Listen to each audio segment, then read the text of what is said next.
Hello, hello, hello, hello, hello. It is Thursday. No, when? Oh my god, I'm so confused every week. It is Wednesday. Another Wednesday, another stream, and of course, also another quick sketch later.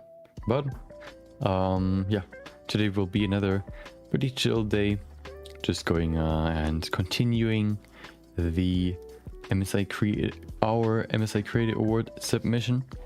Let's go into the topic summary, you could say. There you go. Hello, hello, hello, hello. So, okay. So, as usual, first of all, what we're going to do today. You can first of all see in the YouTube title, also in the Twitch title, you should see it as well. But to have it on screen as well. Of course, in the beginning, we're going to do our usual 30-minute quick sketch. Our daily 3D image.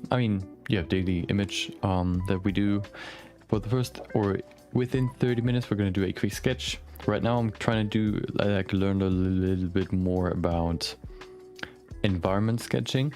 So we'll do another environment today, and then we will go into today's main topic, which will be the MSI Creative Award submission. We've already been working on it for quite a long time now. I think we're now at part 23. So the 23rd stream where we work on this project. And what is it about? It's a art competition hosted by MSI, which we're gonna okay, I need to warm up. Where we're gonna participate in. So yeah, that's what we're gonna do today. Yesterday we basically duplicated the arm, so we finished one arm. The sculpt that we do, or the model, has two mechanical arms. We grabbed the one, or we finished the one from the right side on Monday, and then we duplicated and put it to the okay, hold on. To the other side. We duplicated it and mirrored it to the other side, so we can then pose it like how it was supposed to be posed. That's what we did yesterday. What we're going to do today is we will continue, or we will basically extend what we already have on the right or left, or her left side. So this side. Okay, well, this side, if you look at the sculpt, but yeah, on the arm is too short right now, the other arm that we've duplicated. So what we have to do is we have to go in and add a shoulder and just extend the upper arm as well. On one side she's missing a shoulder, and on the other she isn't, so we kind of have to add some more, and that's what we're going to do today. We also we're gonna fix some small stuff that I discovered at the end of last stream, and then hopefully we can finish the model this week, or the main parts. Maybe we can add a few more details later, but I wanted to finish the final, or the main part this week. So tomorrow should be the last day where we work on the model itself, so that we can then next week can go into texturing, shading, and all that fun stuff. So of course, first things first, the 30-minute quick sketch. So let's go into Blender. Blender is already open, ready to go. Do I need anything? Oh, I need Roberto. So let me open a Roberto, and then we can start the quick sketch. I already made a quick sketch folder, so that's all good. Is that the one? Yeah, perfect. Let me grab Roberto, and then we can start. We're going to do another environment, as I said before. I already have an idea, so that'll be I think if I do environments, I kind of have to have an idea in my head before I start, just because otherwise it'll just be too yeah, I'll just be too slow and can't really do enough to make the image look good, I guess. I kind of discovered that so that I have to have some sort of idea in my head. I discovered on the weekend where I made my first environment sketch, or maybe I just wasn't in I just didn't really have like a good idea.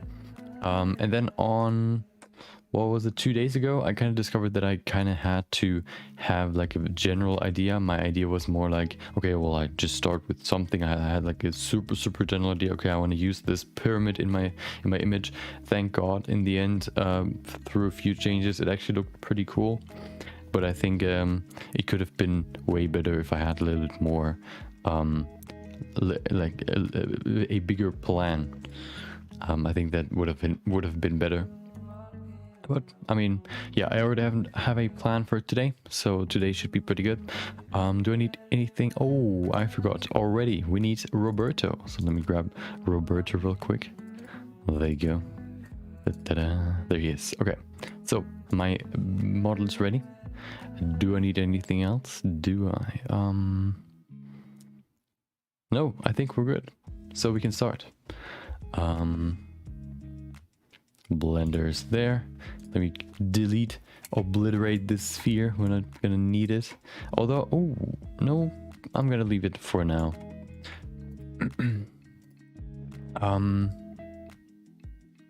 Oh yeah, I have an idea. Okay, perfect. So what we're gonna do is we will start this quick sketch. Who would have guessed? So of course 30-minute quick sketch, and then roughly like 10 minutes or mostly less of post-production and uploading, and then after that we will go into today's topic, which will be extending or creating a mechanical shoulder. Yeah, that's what we're gonna do today. I already have like a rough idea what kind of shoulder we could do, what kind of like mechanism. So we're gonna like work that out today.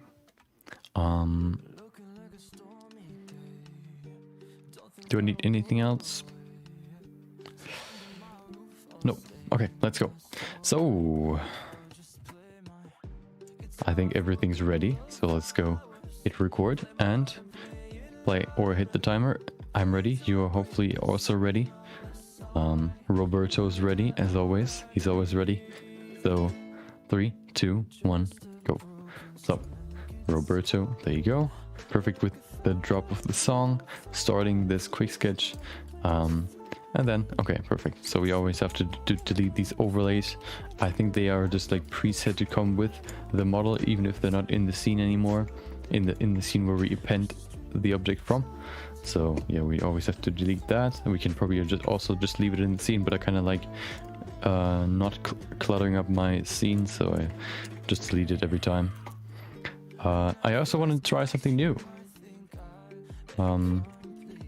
Something like a new technique. So, okay, let's start.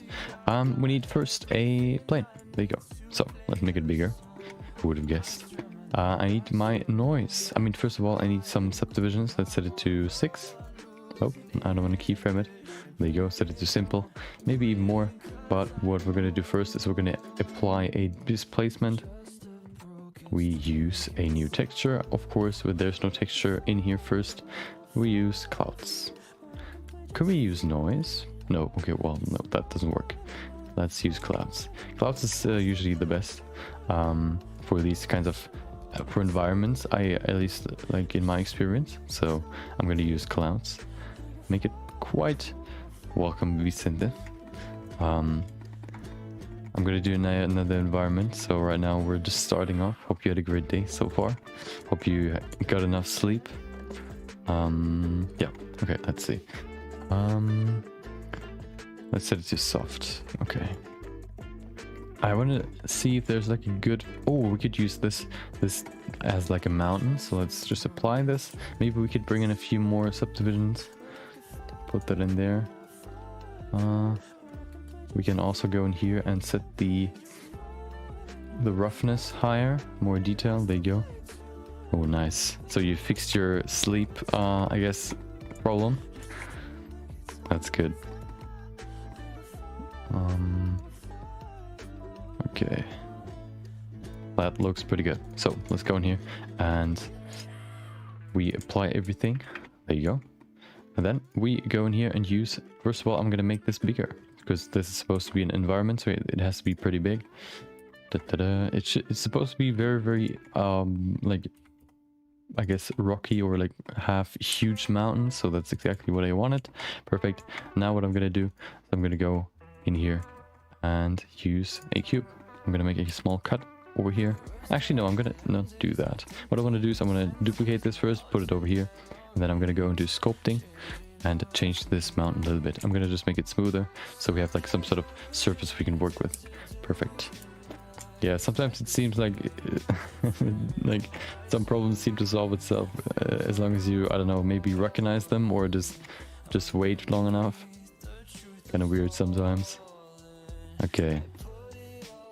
So he's of course way too big, so we kind of have to adjust him. Zip. Woo. Perfect. I think maybe like this. Okay.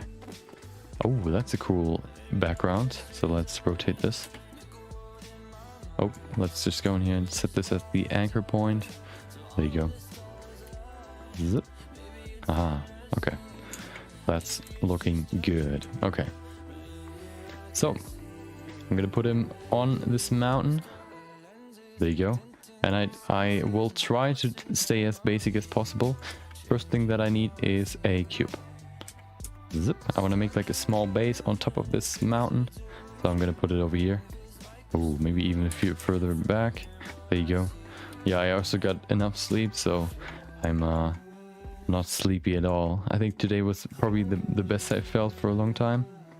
I even felt like I guess rested in the morning, so that's quite rare for me.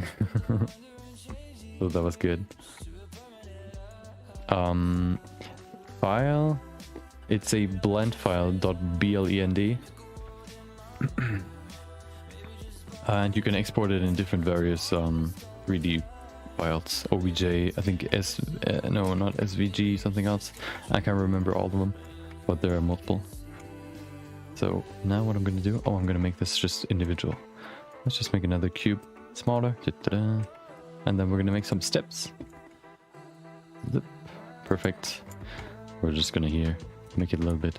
No, I'm gonna keep this pretty, I guess, cubular. It should be super flat, so that's pretty good. Okay, perfect. So now we're gonna go in here and use an array modifier. Set it not to x but to y. -1. Set it maybe to 4. And then we can decrease the z so we have a staircase. There you go. Perfect. Okay. Can we change this? Never mind. Okay, let me position the camera first. Where's my camera? There it is. We have to change the focus point as well. Otherwise she's gonna, or it's gonna just look into like back. There you go, let's put it somewhere over here. The focus of the image is not in the scene yet. I want to position my camera first. I think we need a smaller focal length. What about 50? There you go, I think that's better. Go in here. Okay.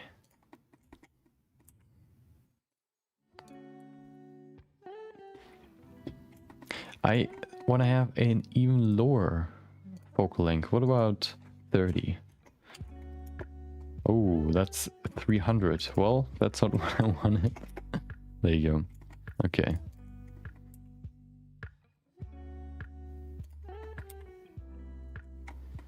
No, I'm gonna put it to this side. There you go. Maybe even pull it back a little bit to have some more room in here. Perfect. Okay. Now I'm gonna grab my dude, put him somewhere over here, and bring in a few more stairs. It's pretty small, I think. I can hold on. Let me just quickly see. I'm gonna save this real quick, and then we can see how big the one from yesterday is. I think that yesterday's was pretty big, just because we had so many tree models in there.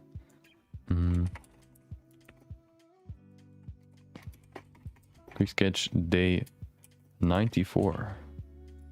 Let's see. 93. We have 94.7 megabytes.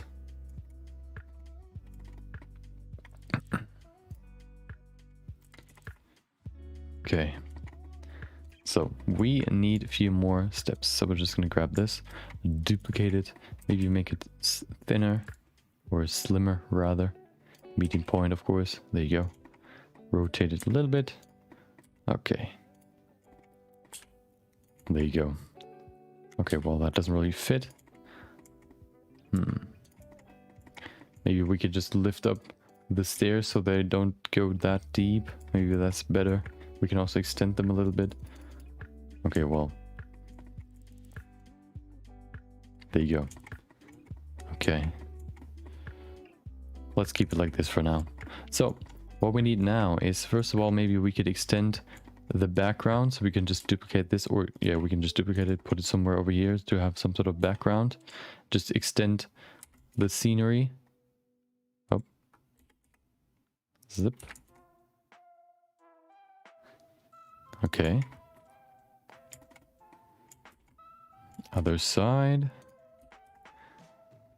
Okay, that looks pretty good. Okay, I think that's enough for the background. So let's go back in here and change a few things. Oh, what I wanted to test is I wanted to go back in here and use a go back to sculpting, and then I wanted to see if I can use the, what is it? The snake hook brush. This one. Can I just now grab them and pull them up? Ooh. But that doesn't really work that well. Wait, is that even... Oh, that's not even the snake hook. There it is. Ooh. That, of course, looks kind of weird. Hold on. Oh. We can make some fantastical mountains. Oh. Wrong brush. There you go.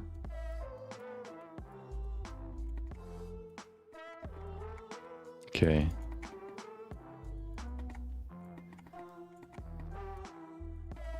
There you go. I think the snake hook is just easier to move stuff around.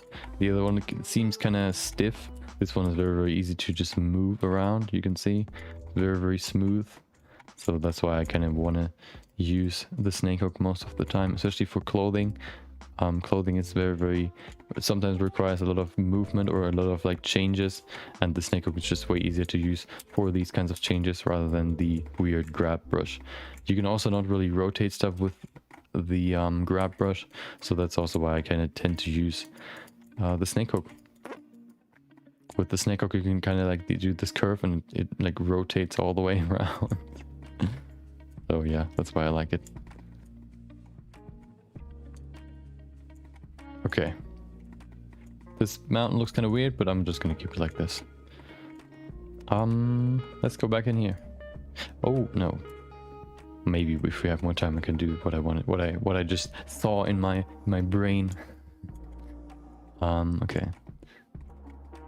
Is there a specific reason you want to know why my how big the file sizes are?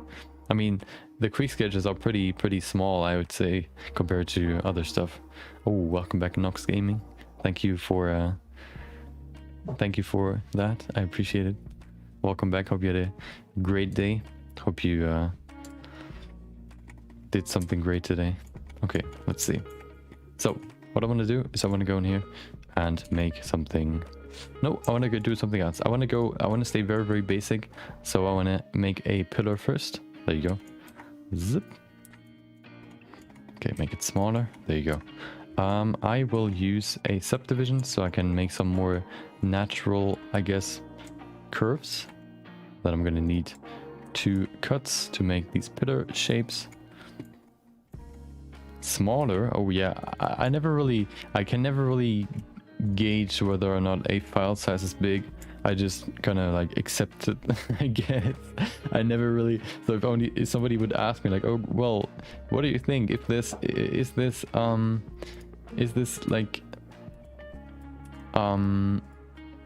Photoshop file big? And I would just say, well, maybe, I don't know. I have no idea like if a file is big or not. Yeah, I mean, well, you have to consider that there isn't just like vectors and all that, or like points, but also like materials, mathematical formulas, or render settings, maybe even like stuff in the cache. Yeah, so that's probably also contributing to the bigger file size.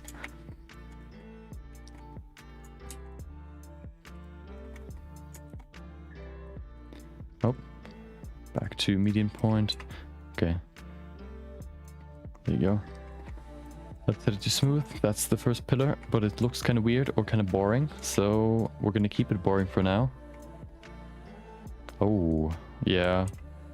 We could maybe hunt for the lowest quick scan so far. Maybe we can kind of see why that is. Maybe there are just like very little objects in the scene. Maybe that could contribute to why it's so small.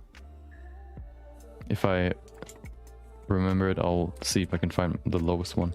Okay, so let's go in here and make a new curve. I need a curve. Although now I'm just gonna duplicate it. Duplicate it. There you go. Do that a few times to fit this mesh. I mean this curve right there. Ooh. There you go. Doesn't have to be perfect. So I'll just, although I think I need a little bit less, a few, just a few, not that many. I think that's better.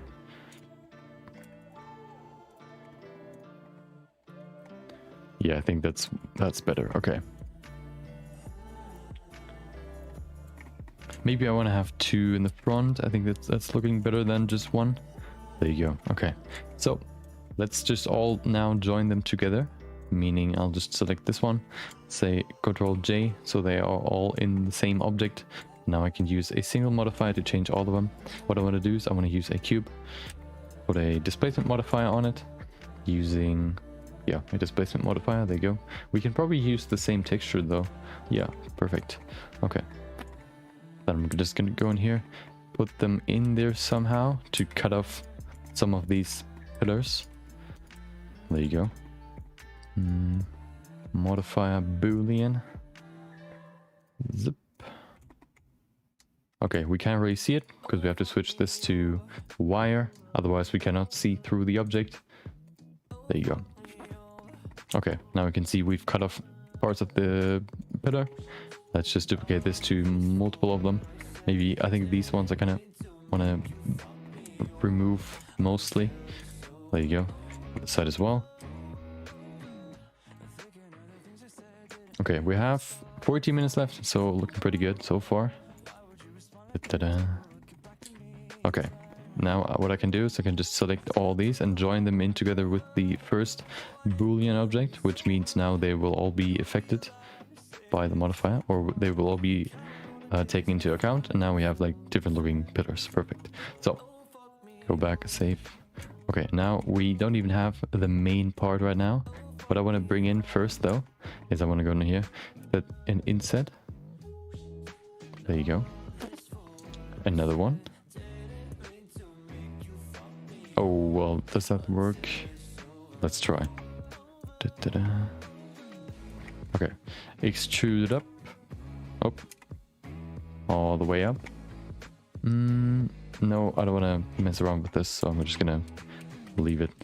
I don't want to have like, I wanted to have some sort of like something on top of the pillars, but I think that takes just too much time right now. So we'll do the main part first. We need a cylinder. Make it smaller. Put it in the center. There you go. Okay. We could probably give it some more subdivision to make it a little bit smoother. Add the cuts so we can make the edges a little bit rounder. There you go. Okay, so let's go in the center, and we can inset the face so that there aren't any weird deformations. And then we make another one. Scale it up. I mean, scale it down. There you go. Maybe one more. Although I want to do something else. I want to use. No, I'm just gonna make a new one. Duplicate it. There you go. Scale it down.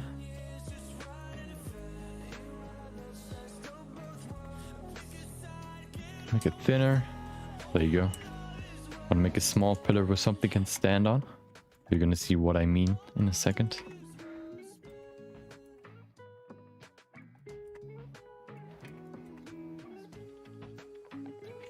Okay. Put it down. There you go. Duplicate this one. Perfect.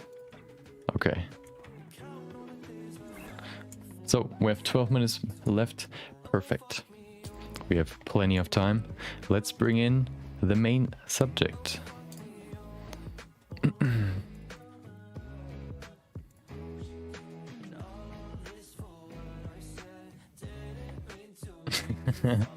Do you want him to find something like the same thing every day? Or do you just want him gone? Should he take a break? Oh, what will it be? What will it be? Dun dun dun dun dun dun. Ooh, there it is. Okay, hold on. Now I have to select everything. Okay, we're gonna use the work in progress sculpt for this this piece. Okay, that's not gonna work. Hold on. Shot. There you go. Select objects. Aha.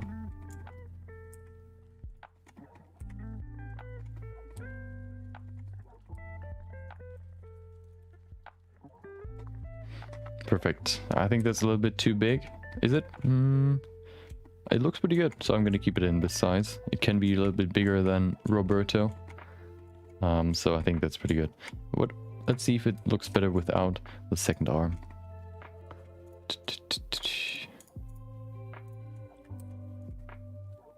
Yeah, I think it makes it look a little bit...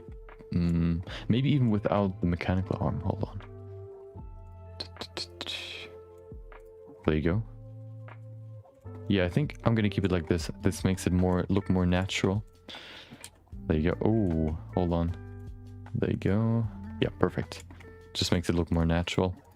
That's kind of what I wanted, because if all these statues kind of look destroyed, her looking destroyed as well, I think is a better look.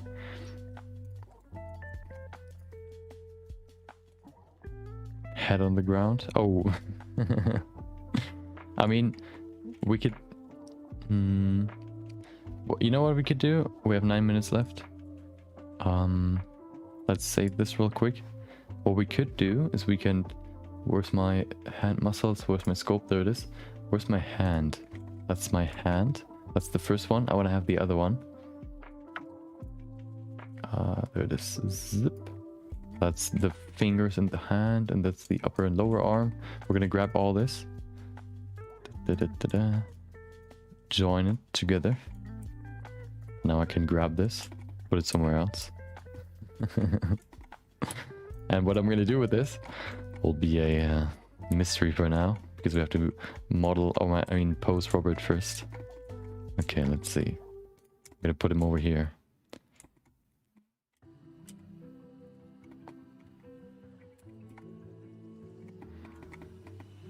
Okay, so I kind of have to think of a good pose for him right now. Thinking of a pose is kind of hard. I would like to have like some sort of like these pose, I guess, puppets. I don't have them. Maybe I'm gonna buy one of them at some point. Yeah, man. I mean, I thought like maybe of the opposite rather than like robbing it. But that would probably also be an interesting scene. Okay, let's see.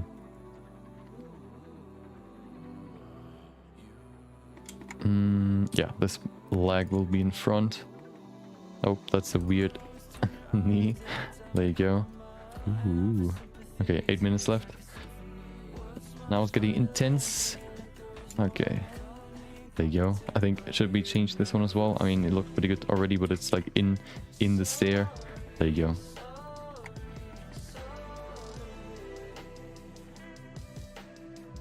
Okay. Hold on, we have to move this a little bit further to the center.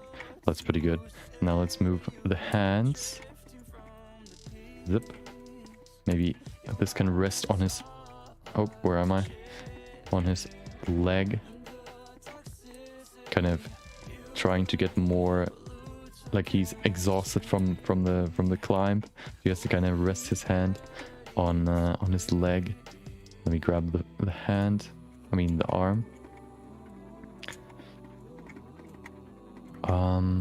There you go. You know,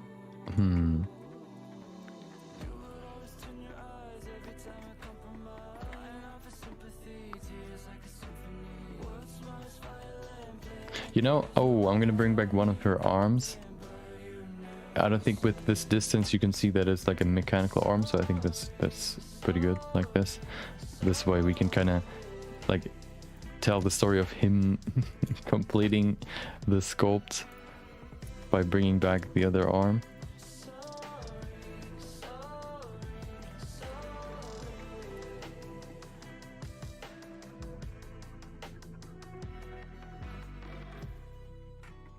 There you go. I don't think we need to change the fingers. They're so small in the image that they don't really matter. The only thing I kind of wanted to make sure is that it's not gonna be like, it doesn't seem like this arm is like his, and I think this looks good enough.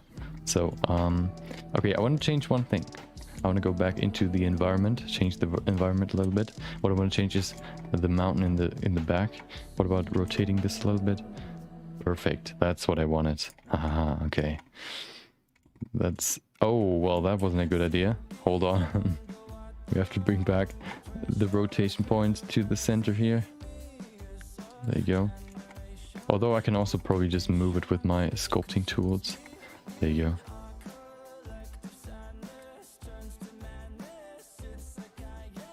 Da, da, da, da, da.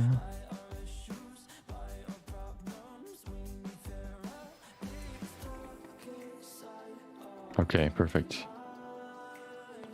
Yeah, I think that's better now. Let's see if we can maybe pose this camera a little bit better. We have 5 minutes left. We can maybe even go closer.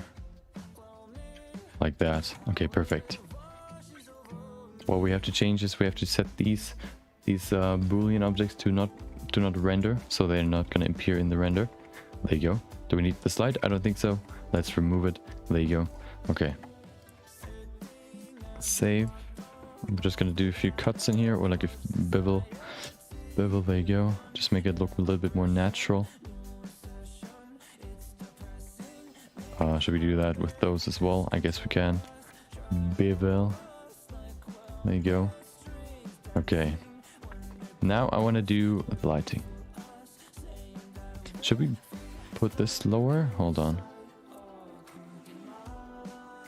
Yeah, I think that works better. Maybe we can go even closer now, because see, there's so much in the scene that we don't really need to see. There you go. Perfect. Okay. I think I wanna make the, or I don't know. Let's see. I wanna position the camera a little bit differently. I think I wanna have the mountains more around the object. There you go. Now I want to bring in one more object. Let's go in here, save that real quick. We're going to go into rendered view, otherwise we're not going to see how it's going to look in the end. We don't need any lighting from the world, although, oh, now we can see what happens. We have to hide these blocks. There you go. Okay. 3 minutes should be enough. Okay, so what we need is another sphere. Or the first sphere ever in this object, or in this scene. That it is smooth. There you go. Where's my sphere? There it is. Da-da-da. Make it a little bit bigger. I think that's pretty good. You probably can imagine what it's supposed to be. We need a shader. So let's go back into the object, make a new one. We need a emission shader. You know, there's a special sky. Let's see if I can use that one, because I've never really tried using the sky shader. I think it's pretty good. It's gotten better, but I've never tried using it, so maybe I'm gonna waste all this time now just trying to get this to work, but yeah, we'll see. Texture, is it texture? No color, no. Sky shader, is there in there? Texture, sky texture, there it is. Okay, put it in there.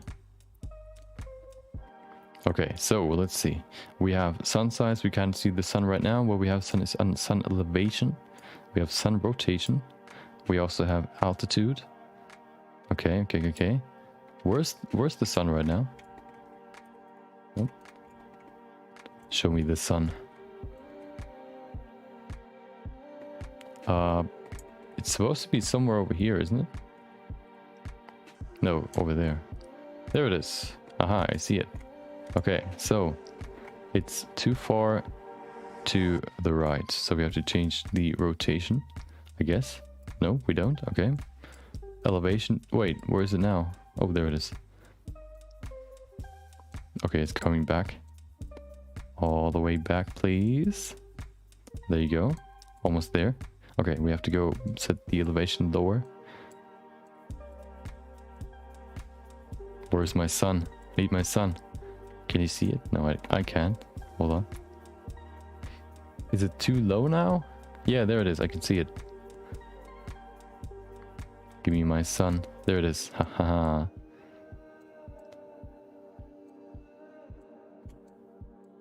Okay, let's bring it right behind her, a little bit above her. Perfect. We need to change the size. The size is pretty... Oh, I think that's pretty good. Okay. Yeah, I think that's some cool lighting. I should probably use this sky texture like a little bit more in the future. It looks pretty cool. We can also change the air to change the mood. Oh, should it be like a sunset? Oh, let's see. That might be too bright or too... I don't know. Let's see. Ooh. Altitude? No, what is altitude? Oh, I know. Okay, well, that's too much. Sun intensity? Oh, okay. I don't know if I want to have... I think...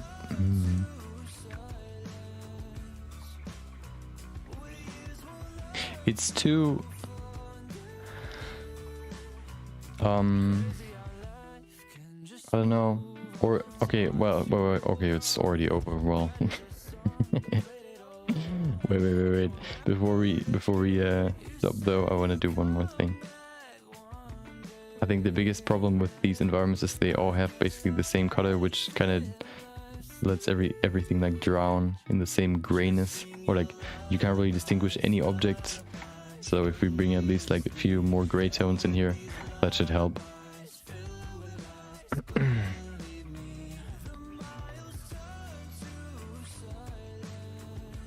Okay.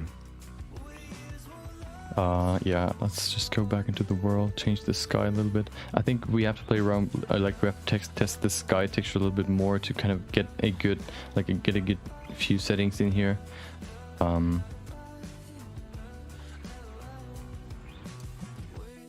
Yeah, just testing out what really does what with these settings, so that we can then next time use it more efficiently.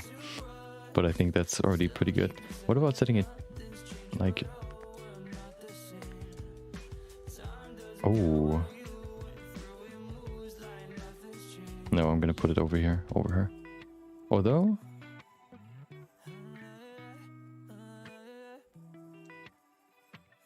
Oh. No, I'm gonna put it over her. Yeah, like this. Okay. Does the shadow size change with the sun size? Or the smoothness? Yeah, it does. Okay. But I need to make it small. Like this. Okay. Perfect. So let's save the file.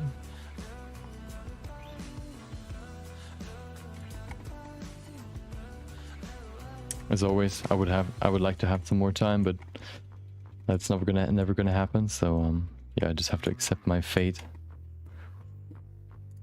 Let's do the first render.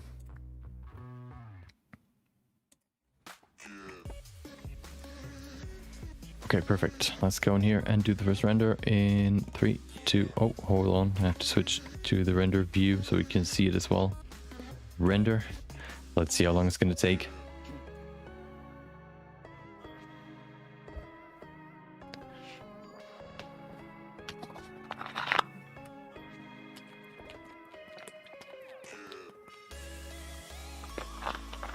Oh, we can see we can see the end of the world on the right side. Right there. We have to patch the small little wait, why is there why is the skies, or why can we not see the background? Hold on, and there's also like the array modifier still active.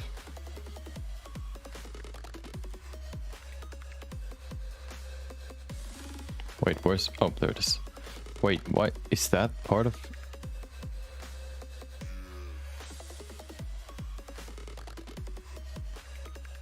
why is nothing of... I think... oh, I think because we had to move the mountains.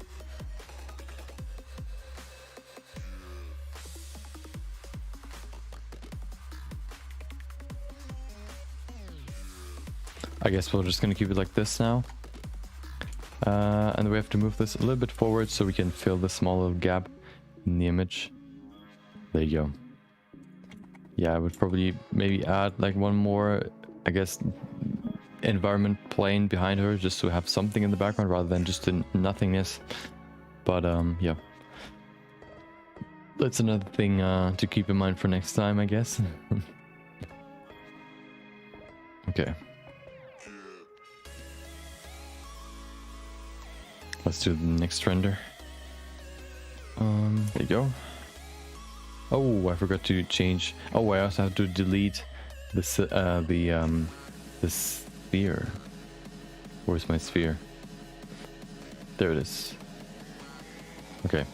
Oh, the array modifier. And then we should be done with everything. There you go.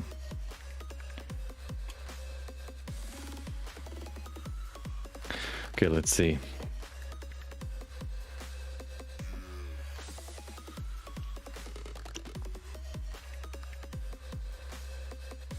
Okay, that was pretty quick. Perfect. Yeah, you can kind of... I think the arm kind of merges with the silhouette, but I think if we would have added like stuff or like a different color, for example, then we could have maybe distinguished it a little bit more. Most of the time when we use these sky textures or HDRIs, what happens is that like the colors, or it's not super, there isn't that much contrast in the scene, but I think we can bring it back with Photoshop, so it shouldn't be too bad. We can see like a small little hole of nothingness back there, but that shouldn't be like a big problem. So we're gonna keep it like this. We also have to change the whole scene back to black and white, but we can do that in Photoshop. Before we do that though, we have to go into post-processing. There you go. Let's put the glare node in, so the sun is actually glaring. Oh, hello. Hold on. Okay, well, that's pretty bright. What about setting it higher? I want to actually see the sculpt, so... Okay, but that just did nothing, I guess. Whoa, okay. Maybe it's not a good idea to use a glare node for the sun. Okay, well, apparently we cannot make the threshold big enough to reduce the glare of the sun. Let's see if we, what about setting it to like this? Nope, doesn't work. Okay, well, apparently we cannot use the glare node and a sky texture together. Okay.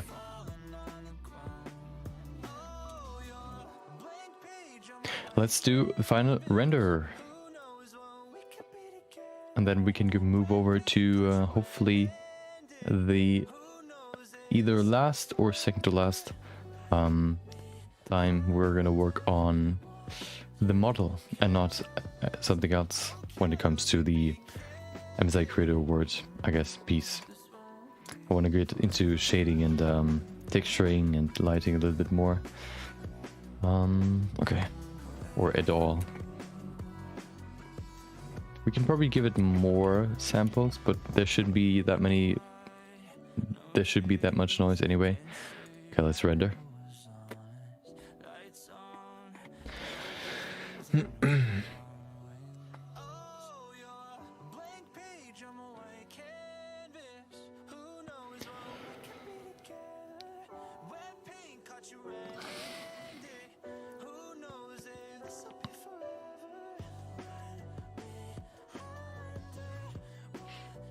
Okay, takes quite a while to load, probably because of the sculpt itself.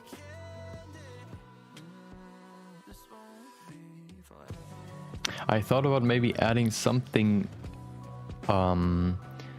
into the arm, the mechanical arm, to kind of emulate this elbow bump. Right now we have like nothing in there, especially on the left, or yeah, her left side.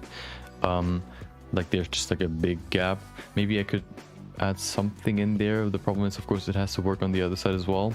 Right now, like it intersects quite well on the other side, so I don't know if we can really add something there. Yeah, well, we can play around with that a little bit just to test some stuff out.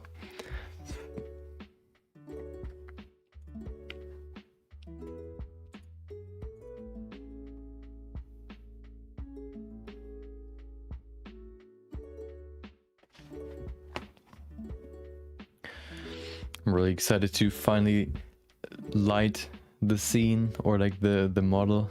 I think lighting makes every model just look way better, and can even like hide some flaws, I guess, if you want to do that. You can also like highlight, I guess, the good features. I already have like an idea how I want to light it, but yeah, we'll have to see if that works with this one, with this sculpt as well, or this piece rather.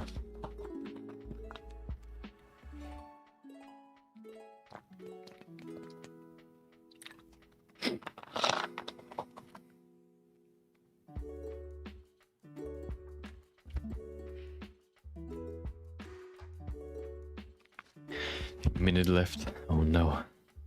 What are we supposed to do in this minute? Yeah, I think the biggest question I have right now is for modeling environments is how you can add a, I guess, skyline or like horizon efficiently. Right now you can kind of see, I think I would have liked to add some more mountains behind the current ones. But what was visible was that it was just not, yeah, it was not visible behind these big mountains in the front. So maybe you just have to lift them up a little bit, like maybe rotate them so they face more into the camera. I don't know. Also, I want to add some more. So if you have a sky, I think it would look better if there would be like some clouds in the sky, like a pure clear sky. I think is pretty rare. So adding a few clouds at least, I think can increase the believability or realism like a lot. Maybe we could add, or we could use a sky image as the sky next time, rather than using the sky texture. Or we're just going to use like a cloud model. Oh, it's ready. Okay, perfect. Let's save the PNG. Perfect. Quick sketch a day. What is it? 94. There you go. Okay, so do we need anything else?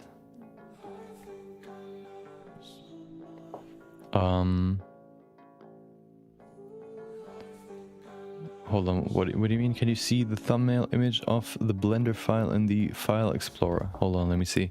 Do you mean when I want to import something? Or in when I save the project? There are a project. Oh, hold on. Yeah, I think you can see. Oh, let's see. Import. Oh. You mean just in the usual folder window? You can see the images if you set the, I guess, the view or the display to a certain setting. Or do you mean something else? Oh, no. You can, if you want to see the thumbnail of the blend file, you can only see that in Blender itself. You can't see that in the File Explorer, or like in the file, I guess, whatever. You just see like a blend file. I mean, Blender logo. You don't see what is in the blend file. But if you want to see what is in a project before opening it, what you can do is you can go into Blender and then like open file, and then you should see it. Okay, let's go back. Let's go to Photoshop. There you go. Da-da-da. We need the quick sketch. Okay, first of all, we need to make it black and white. I think we can use, I think if you press Control I, you can invert the colors. Well, that's not what we wanted. We could probably just use color and saturation for this. I think there's also like some sort of setting you can use, but whatever. Oh, okay, that's pretty cool. Maybe, yeah, maybe just the reading, I don't know. There's some sort of different reading, whatever, that is being used to read the file, and that can actually display what is in there.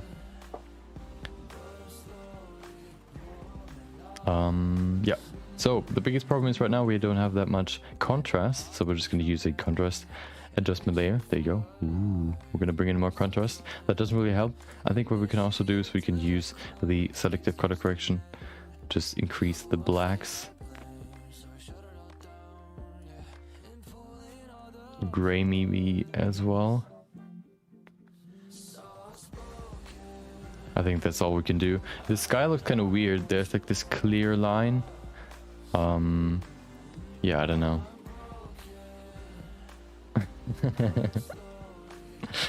I mean,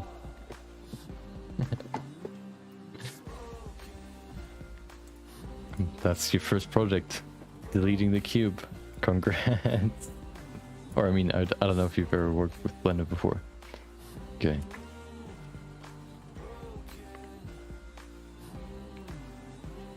Yeah, I don't think we can add more contrast to the scene. I think that's all we can do.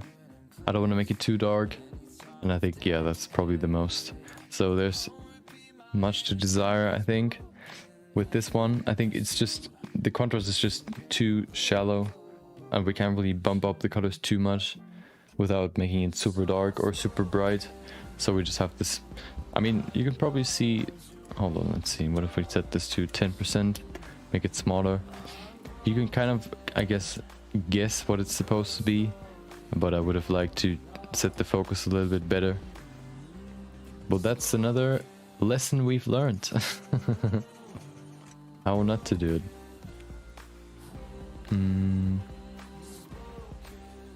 Oh, we need the fingerprint texture before we finish this image. Fun fact, I think I forgot the fingerprints in one of my quick sketches before, but I don't know which one it is. I think one of them doesn't have these fingerprints on them, but I can't remember which one it was. I've started using these fingerprints, or added them, and when I started my black and white series, I think the second image I started with these fingerprints. So the first one doesn't have it, and then there's one in between as well that doesn't have it, just because I forgot to add them, but I don't remember which one it was. Okay, perfect. So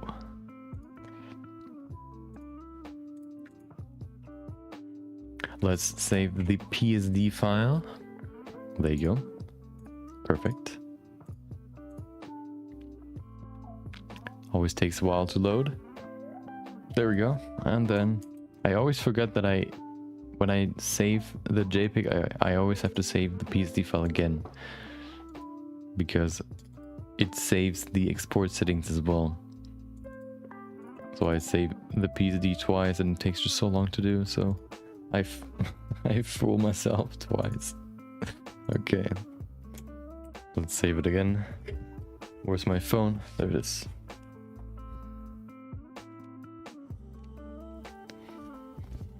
Okay, so let's go back to Blender.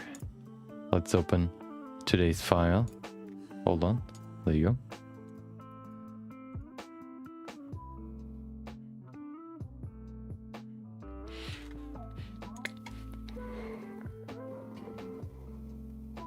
And the first thing we have to do is we have to fix the left arm, because I screwed it up.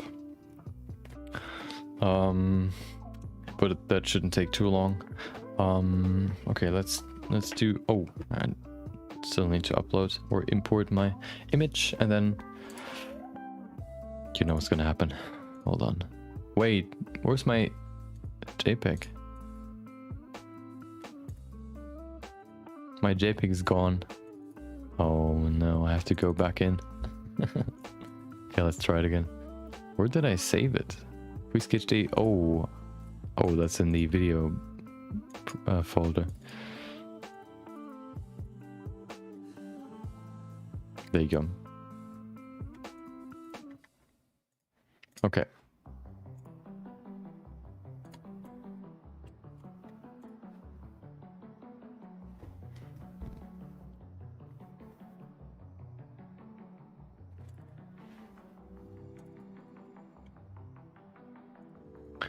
Import into phone. There you go. Perfect. Let's go back. And I'll see you in roughly 3 minutes. Until then, have fun with the compilation.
There you go. Let's bring back the music.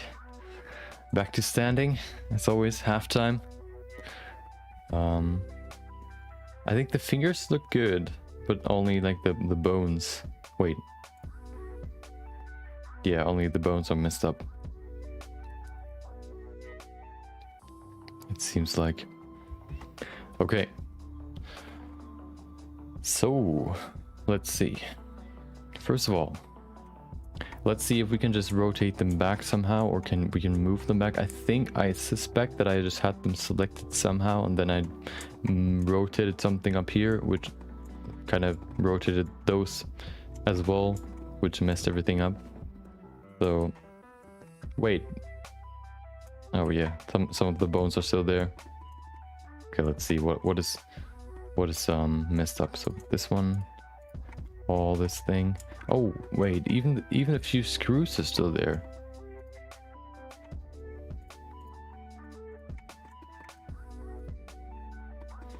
Oh no. There you go. Maybe I should lock everything that is done, so that that's not gonna happen again, or ever again. Another thing learned today. Always lock all the stuff you're done with, so that you're not gonna move it in the end. Okay. So okay, we can't just like put it back in by moving it, so we have to rotate it a little bit. Problem is how. Let's just see. Okay. Wait, why is this down there?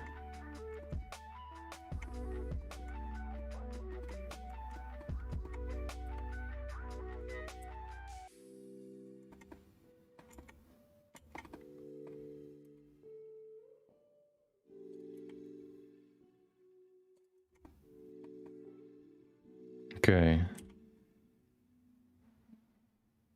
Looks pretty good, I think. Although,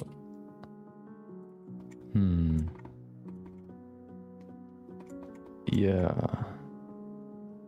Oh, we have a big difference up there. So what do we have to do to change that? I guess we have to pull it all the way back there? No. Oh no. I hate fiddling around.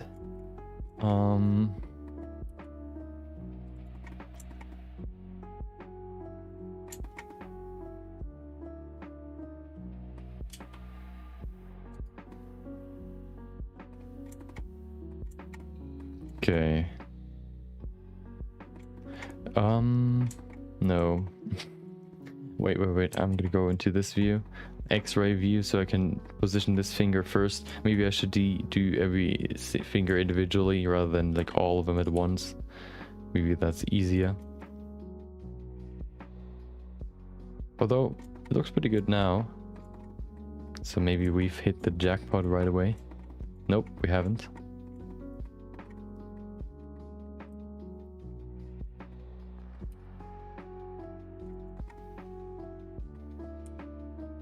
Move it back. Now maybe?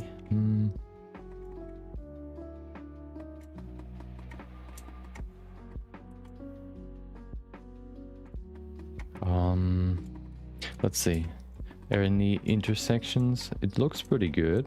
The only difference... Oh no, the screw looks pretty good. I think we're almost... It's almost back to the same spot it was before. This one's connected, this one's connected. Yeah, it looks pretty good. The only difference is these screws are like inside this panel. We can just pull them out. That should be good enough. There you go. As I said before, these mechanical parts are not supposed to be perfectly capable of being like, or like they should be perfectly realistic. That would just take too long. So I think that it looks pretty good like this. This weird... Wait, is this one still... Oh, it still has modifiers. Why is this small object... Wait, did I not copy it to the other side? Oh, I didn't. Okay. Okay, hold on. So I have to... Where's the sculpt? The hand. Sculpt head? Nope. Foot, hand, middle. Where's the hand? The hand is missing. Did somebody see the hand? I need it.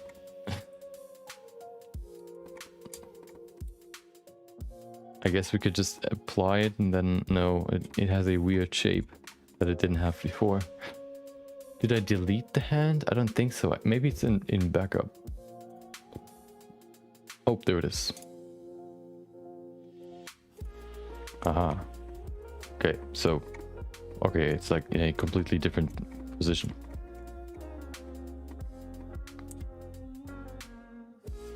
Yeah, I guess we just okay, hold on. Can we somehow save this?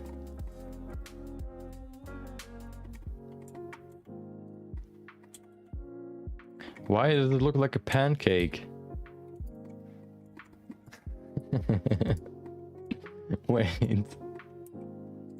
What is going on here? Come on, make it round. Why are you like this?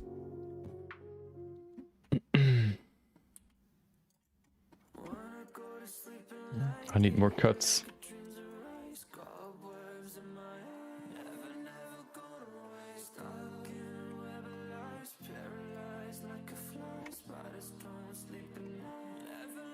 Okay, maybe that helps.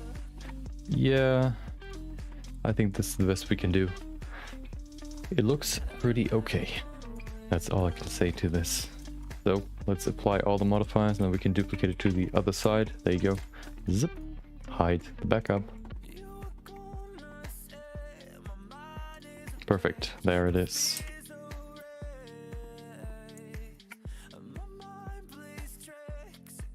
Okay.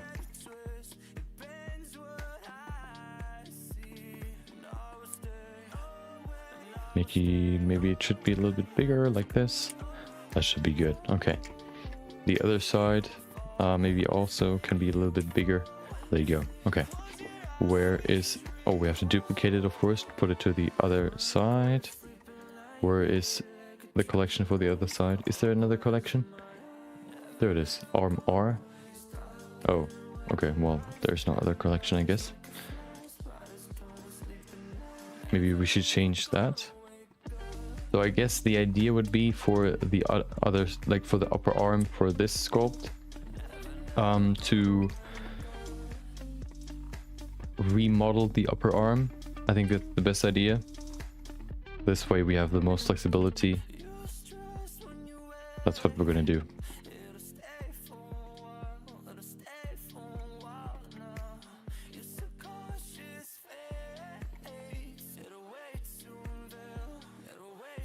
Okay.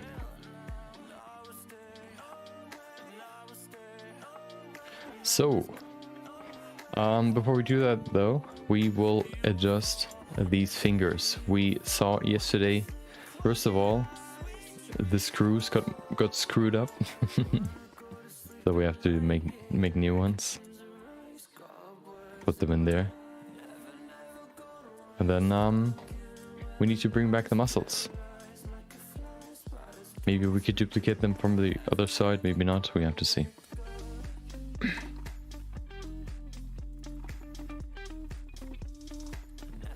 Put them on there, easy peasy.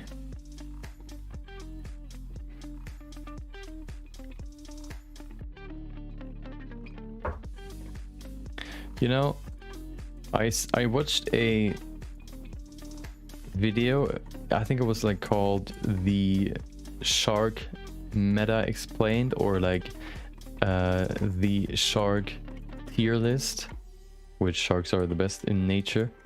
And he like talked about all the sharks that exist, basically display or like acting as if like real life or like sharks would have like their own game, or like they would be in some sort of game, so you would see like a guide whether or not like which shark is the best in the meta right now, and basically commentating it like this, like that, and then talking about which shark is the best.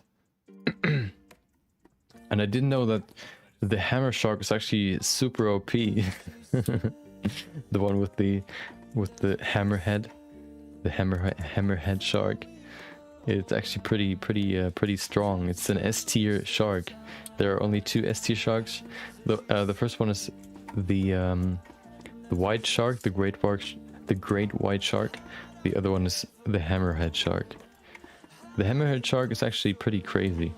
First of all, like the eyes are like right on the outside of the hammerhead, I guess, meaning that they have a more than 360 365-degree vision. They can see behind them, in front of them, like completely all around, similar to pigeons, for example, or birds overall. They also have a focus point in the back and in the front, basically where the view or like the vision from both eyes combine. They also in their head have these receptors, so they can have a 3D, they can sense, I think, smell and sound, I think, as well, three-dimensionally around them, so they know exactly where everything is because of these receptors in their head. And then also they just look weird. No, yeah, they seem to be pretty crazy. I always thought like they would be pretty goofy. They look like at least pretty goofy, but they seem to be pretty good compared to all the other sharks in the meta right now. But the weirdest one was probably like the saw shark or saw blade shark that has this weird, yeah, I guess saw blade, or like it looks like a chainsaw on his nose. And the look on that thing looks so weird, especially on the photos that I saw. Let me see if I can find it real quick. Hold on. Once I'm done with these screws, or this set of screws, I'll see if I can find a good image. I think even the first like Google image looked super goofy. And it wasn't just one image, it was like all of them. All of the images that I found. You know, if you think like rays look weird, or like the these other fish look weird, you've never seen a saw shark or sawtooth, whatever. Okay, let's see if I can find it.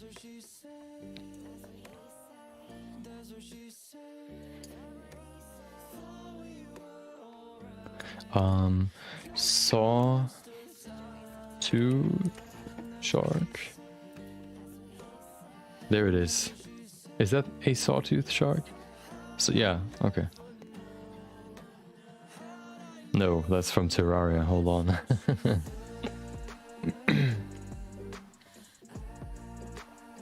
Sawfish.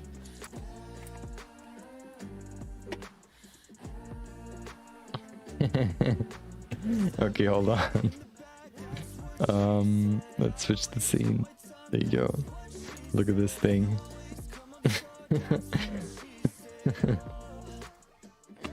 Hold on. There you go. Hello. It looks so weird. Looks like it's half excited, half confused what is going on. With this weird, like, this plank in front of him as his nose, and these weird nose holes, whatever, blowholes. And then, like, going back, even this one looks kind of weird from looking from the top. There's these weird holes as well. Here from the bottom. Sexy lips. They look so weird. Or like, hold on, there was another one. This one. Wait, I would like, oh yeah, I saw them like fish. They can even use this thing to slice up fish, so it looked pretty crazy. Oh, look at this. Hold on, let me see if I can find them fighting or like catching fish. But from the looks, they look super goofy. So let me see if I can find a video. Sawfish shark. Sawfish shark hunting. Really? Is that a character? Okay, let's see. There he is. Oh. Menacing. Oh, there were also these weird fish, these weird sharks that attach to any fish, and then they twist and turn and like dig out a huge hole, or like they bite out a huge hole out of someone's, or like out of a fish. It looks super weird. Okay, let's see. Do they hunt? Oh, they're just swimming. Nope. Nope. Come on, show me. Well, they're just hunting it. Hold on. That needs to be... Oh, yeah, there it is. Look at it. Zip. Zip. Basically just swinging it around, trying to cut up the fish. Okay, well, that doesn't really work that much, but I saw another one where it was like super effective. Let's see.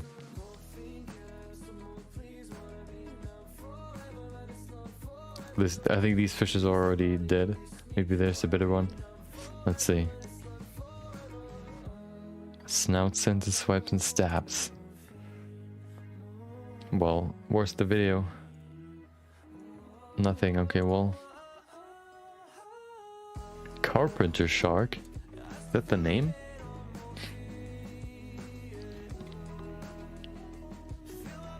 Ooh. Interesting shark. Oh, there it is. Come on, show me. Show me some action.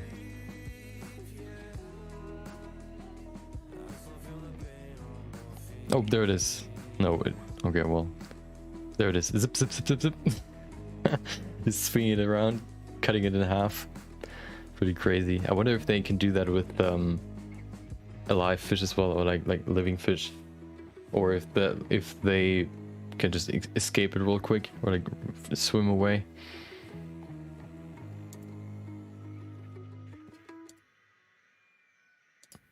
Yeah, super weird creatures. I think they were in like B tier or something, very, very low. Super weird. Okay, let's go back to the project. I wanna get this done today. I don't want to waste too much time looking at weird fish. I don't think so. I don't know. And maybe I think they just use it for, I guess, smaller prey. I've never, at least I haven't seen any footage of them fighting with their, I guess, snout or nose, whatever, or saw.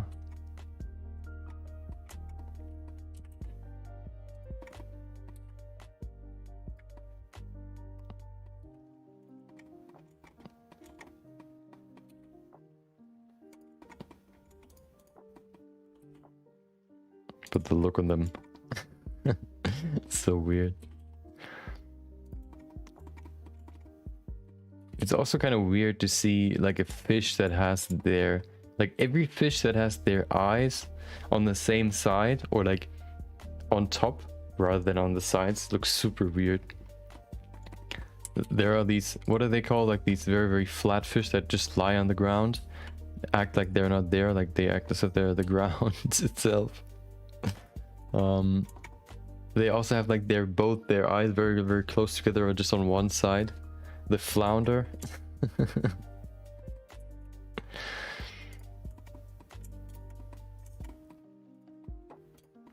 I remember the flounder in SpongeBob. Wasn't he the guy that was testing SpongeBob whether or not he can drive? Can't remember. Or what? No, I can't remember. Maybe he was the one in the very, very deep city.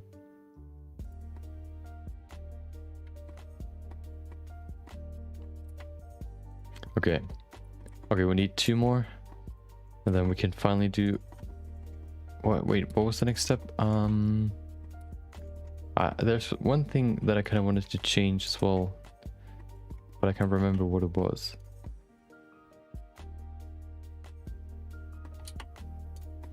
Okay. Put it in there. Perfect.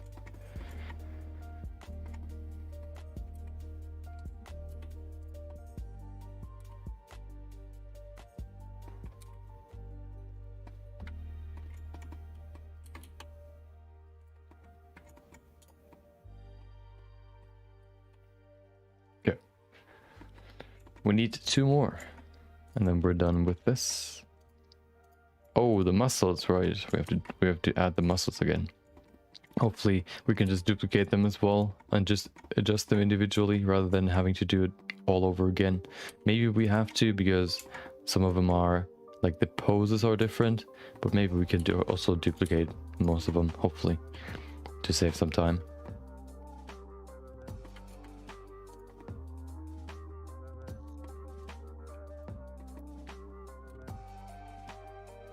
Where's my ball?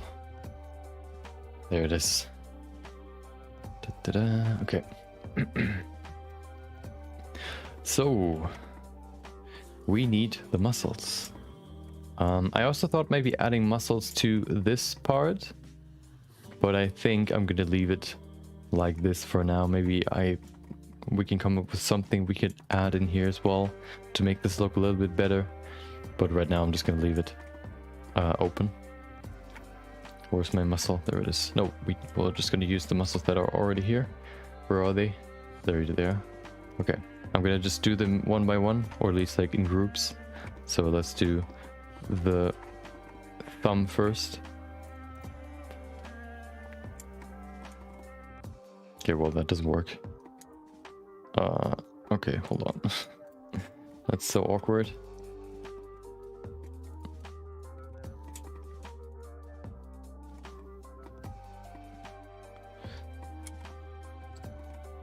Wait, where?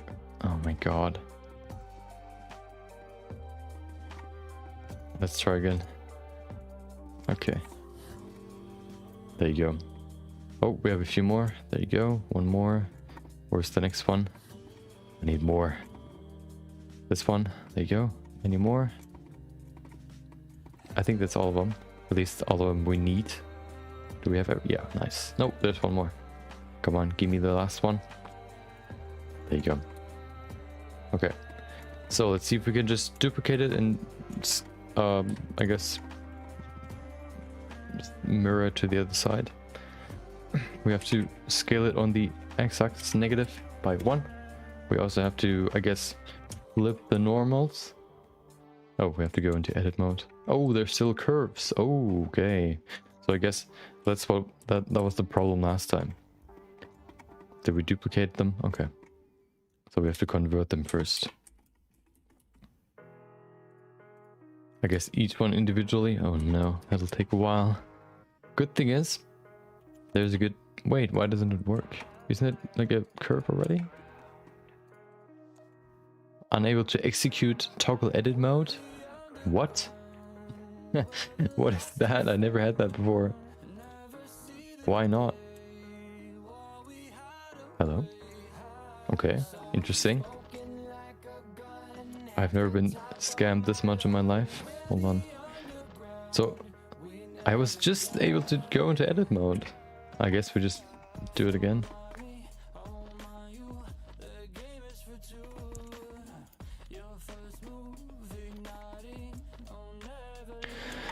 Okay, let's try again.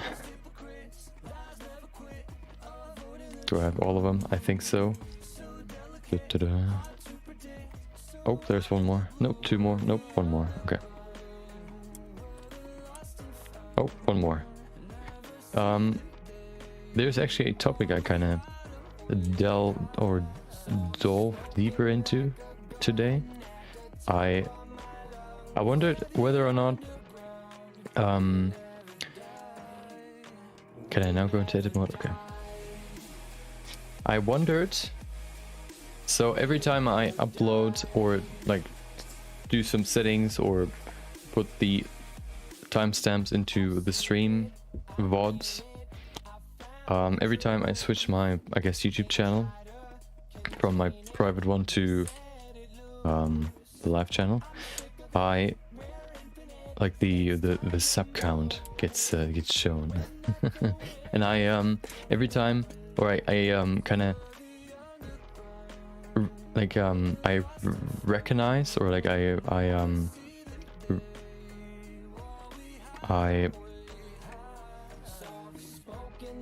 feel, or like I recognize a certain feeling, I guess, to it. Nothing really that special. I don't really know how I can explain it. I just have a certain reaction to it, which I kind of want to see, or I want to know if that is bad or not in terms of mental health. Just because if you are too attached to, so I knew of the concept of attachment leads to suffering, meaning if you are too focused on the outcome of something rather than what you do, then that will lead to suffering in the long run. Basically, if you only focus on what you will get out of it, then you will be, of course, most of the time, or like often, you will be disappointed. And which means it is better to think about your actions and how you can do the best, or like how you can be the best, yourself, rather than what you have to do to get certain stuff. I think that's a bad explanation, but it's basically like a certain mindset. It's either being focused on the goal or being focused on the act. If you're focused on the goal, everything else is kind of uninteresting to you. You only focus on getting to what you think is what you want to achieve, or what you want to get. But if you focus on your goal, you can still be content with that you have achieved, or that you have done the most. Basically, for example, we could use a tournament as an example. If you go into a tournament, you can either think, okay, I'm gonna be the first. I will do my best, and I will my plan is to get like first place. Or what you can say is, I will try to do my best. We'll see what happens. But like, of course, you still want to be the first, or you still want to reach the first place, but your focus lies more on being the best yourself, or like being the best, having the best performance, rather than getting the best outcome. This way, you're not getting attached to the result, you're getting more attached to your actions. And in this world, you cannot affect what you get, you can only affect what you can do. So you can always strive to be the best person ever, but you can never expect, or you can never strive for always getting the best stuff. So focusing on the reward rather than the action will always lead to suffering, because you can control it, or you cannot control it. So in one example, you get, every time you don't achieve the best, you get disappointed. In the other one, with the other mindset, you don't get disappointed, because you can still say, well, I did the best, or I did my best, I did all I could, and I achieved, or I think I did the best I could. Which means if you don't get attached, or like, for example, expecting to always get the best rather than doing the best, means you attach yourself to the outcome. If you focus on the doing, you don't attach yourself to the outcome, you attach yourself to the doing. And that is basically detachment from what the outcome is. You can either be detached, or you can be attached. Attached meaning, goal focused. Detached meaning act focused. Detachment leads to more happiness, or like more contentness, more happiness, I would say. Attachedness leads to more suffering.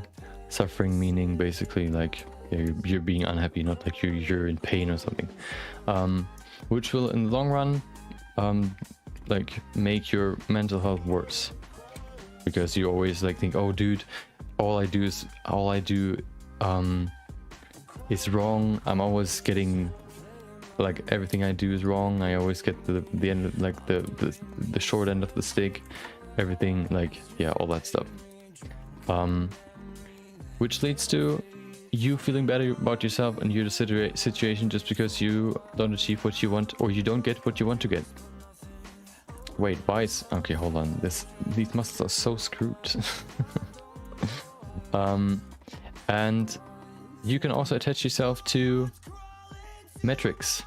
so views or likes or whatever, you can probably, like, at least you've probably at some point seen examples where people like say, oh dude, I can make something, or like I need to make this video will go viral, this video will go viral is probably the best example. Like, oh, I'm gonna make a new video that this one will go viral.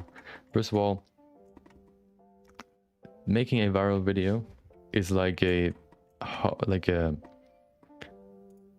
drop on a hot pan. Doesn't really do much. It's like a quick burst of, I guess, whatever metrics, whatever, but in the long run it's not really gonna change the outcome of whatever you do.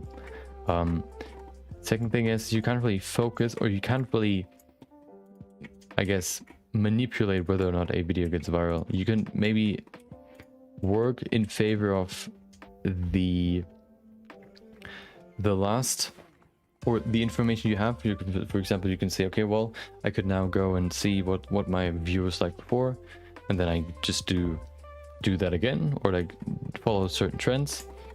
But then it's still not guaranteed.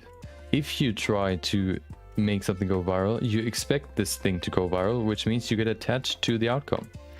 And there's the catch. You should not attach yourself, as I said before. So, because this will just make you, this will kind of, like, the end result would then be like, oh well, it didn't go viral. It's a failure. Why didn't it go viral? Is it something else? Is it like an outer source? You're not gonna look into yourself, like you did everything you thought you could. Something else must be the problem. Okay, hold on. I want to go here. Attach. I mean, what is it? Nope. Oh no. And you attach yourself to metrics. What you should rather do is you should just do the best you can, just like in tournaments. So do the best content you can, or what you are proud of, and the results could be there or they could not. It just all depends on, I guess, not really luck, but on other factors that you can't really control. So why don't you rather control what you can control, your actions, rather than the outcome, being detached from the outcome, being not attached. And this leads me back to the sub count being shown every time you switch your channel. I recognized, before I informed myself a little bit more about the topic, a little bit more about I recognize that I have like this I guess, not expectation. Yeah, probably you could say expectation. Like sometimes, like if you see, oh well, there's one more, it's like kind of, there's a certain reaction, and I kind of wanted to know if that's also attachment, or if that is just a, I guess, yeah, there's another name you could say, not expectation, but rather, not wish, but something in between at that. And what I discovered is that you can have, I guess, expectations, but you should not mourn over if these expectations will not be met. Yeah, basically. So what I discovered is it's okay to expect, I don't know, like to get a certain price, but if it's not gonna happen, or if it doesn't happen, you shouldn't complain about it. You shouldn't like mourn about it. You should see it as just like, okay, well, it didn't happen. Okay, can I learn something out of my situation? Maybe there's something I can do better. I can better myself to be even better the next time I do something. This way you can learn with every action you do, and you don't just say like, oh well, the world hates me. I can do nothing right. Something is messing with me. You can always better yourself without being attached to the outcome, which means you don't see the outcome as a failure or a win. but rather as a lesson. You can expect something to happen, but you shouldn't. No, you can wish for something to happen, but you shouldn't expect it. Yeah.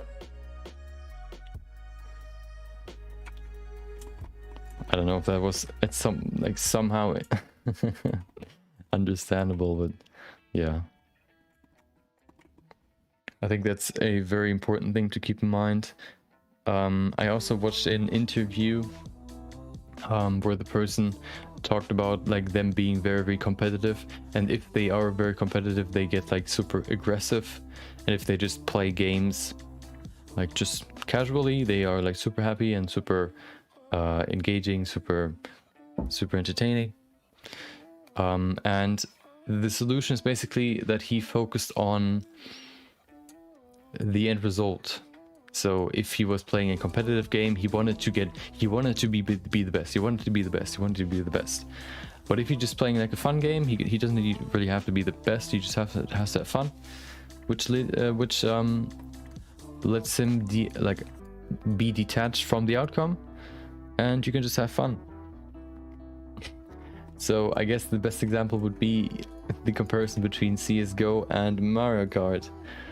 There are so many variables in Mario Kart. If you expect to win, you're probably gonna be disappointed most of the time.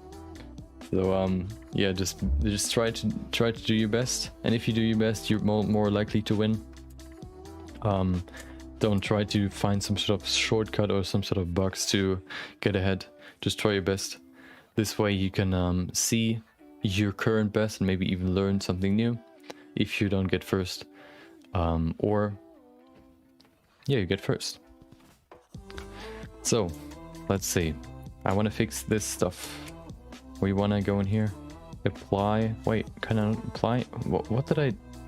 Oh, there it is. Rotation. Does that work now? -1. Oh, did it? It did. Haha. Now the normals I think are flipped. Let's see. There they are. Yep. Flip the normals. Hello. Okay. Why can I not go into edit mode? Why is this so screwed? Okay, I can go into edit mode individually. Can I choose multiple? I can. Wow. Why? Okay. Is there like one of them that is like corrupted? No. Okay, well now it works. Okay. Flip normals. There you go. Now it should be good. Oh, okay. It was good before, so let's bring it back to good. There you go. Okay. Yeah, I don't know. I think I prefer, or I focus more on mental health. Or no, I'm someone that kind of like, I think I talked about that even this week. I try to keep myself as healthy as possible when I am younger, or when I'm young, so that I can still use my body when I'm older. Seems like a lot of people are the exact opposite, which I kind of understand, but I guess that's just their decision. And I'm gonna judge them. I just cannot understand them. That's also why I don't smoke or drink, or I have never. And I probably also will never drink any caffeine, whatever. I think that's just also one of the things that I never gonna do, because I don't need it, first of all, and also I don't even know if that's a something beneficial. Like, of course it boosts your energy level or like your attention, whatever, but I don't know if it's like good for the body to get caffeine out of, like, I guess artificial caffeine, rather than from some sort of like fruit or whatever that you get it from. Maybe you could snack on some coffee beans.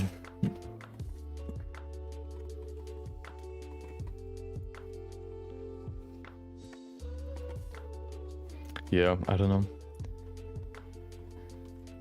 It also felt good. Like, it's just this certain,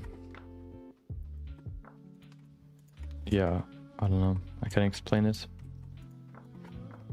It just feels good being able to control your life and not having to feel like all you do is like be on the ship and somebody else controls it.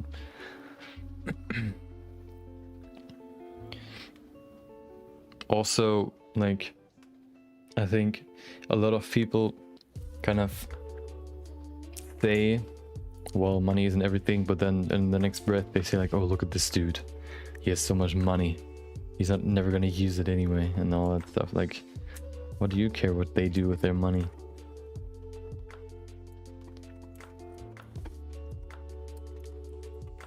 I think a lot of people kind of recognize that money isn't everything, but they don't really act on it. I don't want to be preachy. But yeah. Wait, can I not convert this? What is going on here? There you go.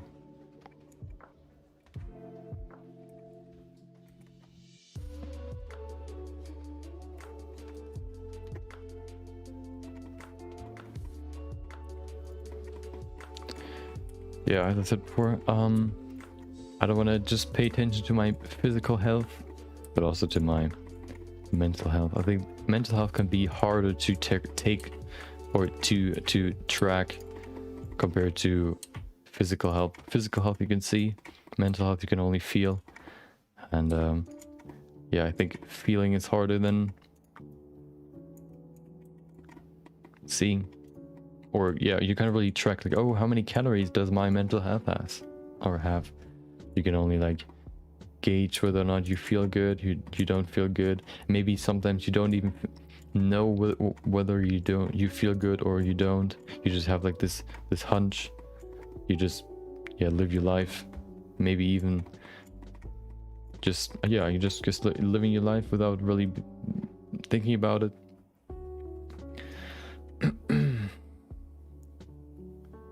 The first step of bettering yourself is recognizing what problems you have.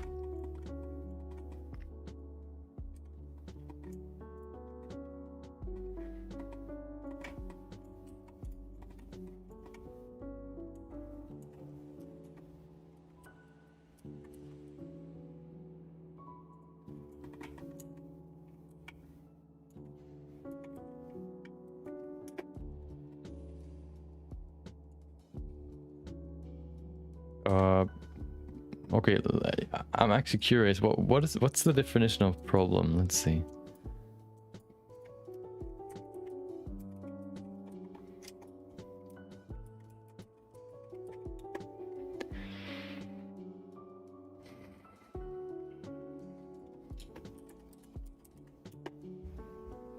A matter or situation regarded as unwelcome or harmful and needing to be dealt with and overcome. An inquiry starting from given conditions to investigate or demonstrate a fact, result, or law. So, yeah, problem, I guess, something that has or will have an impact in the future on something. So, for example, if you see that you always throw your controller against the wall when you lose in FIFA, maybe it's time to recognize that and like do something about it. I don't think getting angry and then like destroying stuff is a good solution.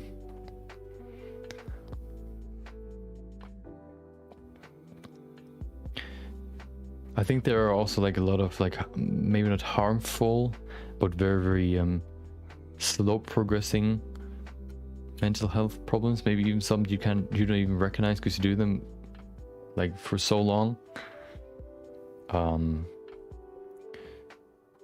But I think if you adapt certain thought processes you can at least make sure, or at least like, I think certain thought processes, if you follow them like fully, you understand them and you kind of know why somebody would think that way, then you kind of are automatically on the right path, similar to like dieting. If you eat, or if you want to gain weight or lose weight, you have to be under your caloric, or you have to have a caloric deficit.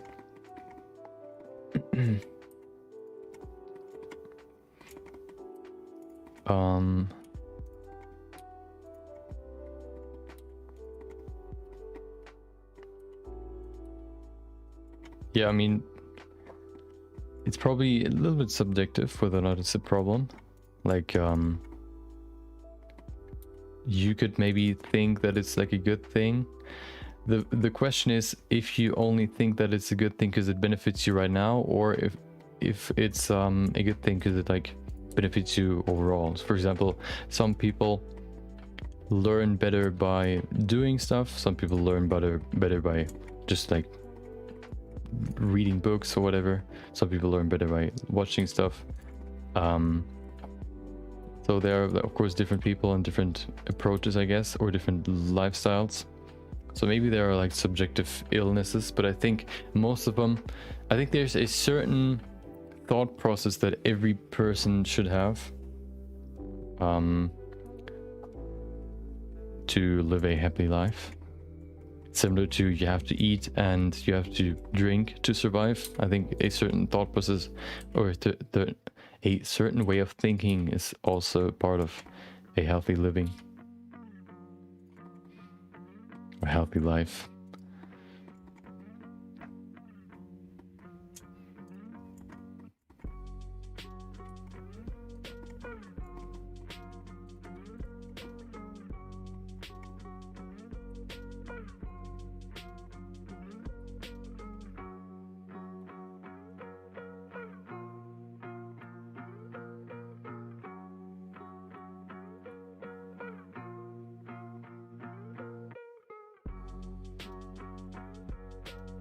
But I think the biggest problem every time is to recognize your problems and then accept them as well. I think acceptance can be a big problem. Yeah, I don't know. That's why I always try to be as open to feedback as possible. Just because most of the time somebody else recognizes it earlier than you can. Or yeah, sometimes. So listening to people that like want you to be better is probably a better way, or a better thing to do, rather than just like ignoring them because they don't say what you want them to say or whatever. They want to help you, but you don't listen to them because you don't like what they have to say. Or you just like, you accept what they say but you don't do some stuff about it.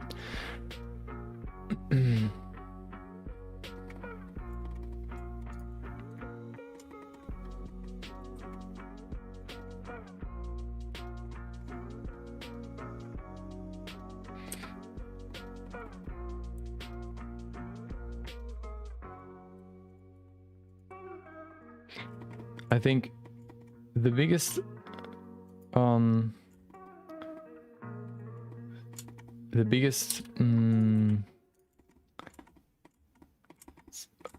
factor to someone's mental happiness is detachment, as I said before.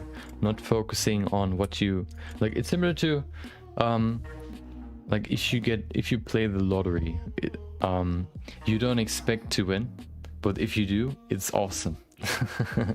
But like, that's how you should treat everything you do. You cannot expect someone to, if you ask them out on a date, for them to say yes. You can only ask them, and if they say no, then you can like say, well, at least I tried. And you can like, yeah, just well, what are you supposed to do? Like, if you get attached, like, oh, this is the perfect person, if she says yes, I'm devastated. I'll never find somebody else. She's the perfect person, or he, whatever, they, whatever. So getting attached to anything will only lead to suffering if whatever you want to get out of it will not happen. And even if it does, then you will probably like create new expectations or like new goals, which then at some point will lead to disappointment and suffering. So always being attached from detaching your actions from, or never having expectations. Probably the best.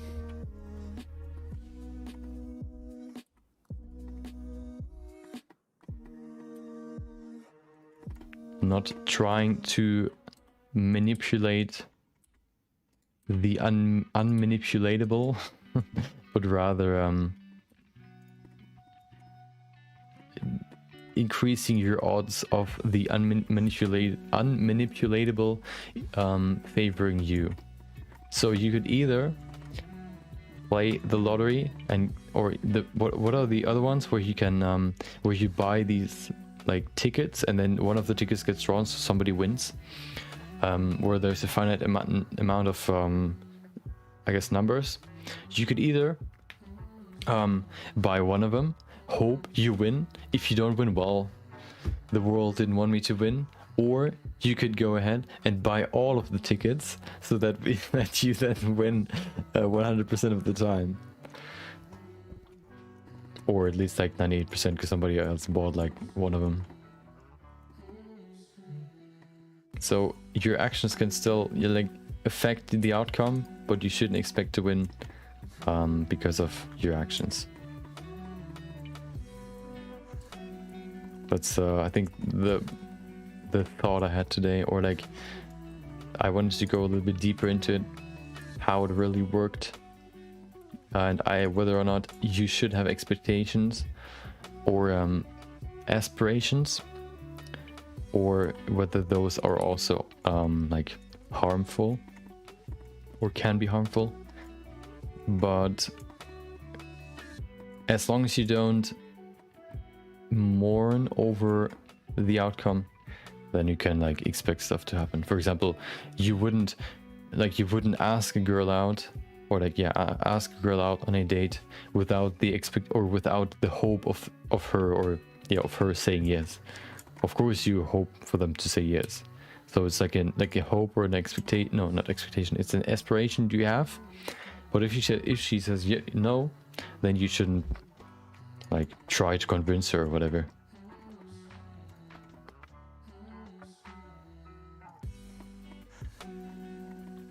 Okay. So the muscles are in. I think everything's back where it's supposed to be, so we can go into the arm finally.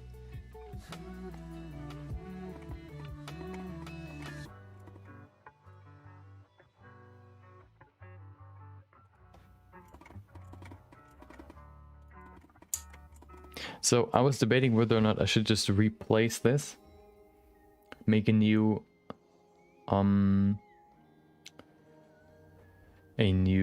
model, and then I can just extend it. I think that's what I'm gonna do. So what I'm just gonna do is I'm just gonna go ahead and delete this. We can probably keep this. There's not gonna change anything down there. This will still stay the same. So I'm just gonna change this, meaning, wait, oh, there you go. Wait, okay.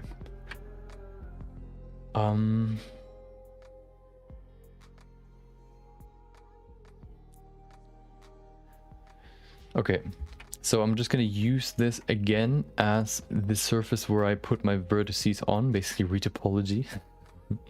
But then afterwards I can extend it even more. So yeah, let's see. So I'm gonna hide all of this first. There you go. We can see the hole. That's why I want to also make a new arm, because now I can take this into account, this hole, by changing the topology. The shading looks super weird because of the current topology, which we can change now by making a new one. I think I'm gonna make a new collection for the right arm as well. So we have a collection for arm R. Let's make one for arm L. Arm L. Arc L. Well, perfect. Hold on. There you go. Oh, I saw a video at some point. It was a while back. I wanted to see how big an elk actually is. No, not an elk. What is the other one? The even bigger one. There's the elk, and then there's the moose. I don't know why the name sounds funny to me. The moose. And moose are like so huge, and I kind of wanted to see how big they actually are. So I found this video. Let me see if I can find it real quick. A moose, or like wanderers running through the forest, and then there's like a moose sprinting through the snow. Hold on. Moose running through snow. There it is. Oh, the tank. Hold on. There it is. Look at him. You can see him back there. This huge monster. Oh, he's waiting. Just casually snacking something.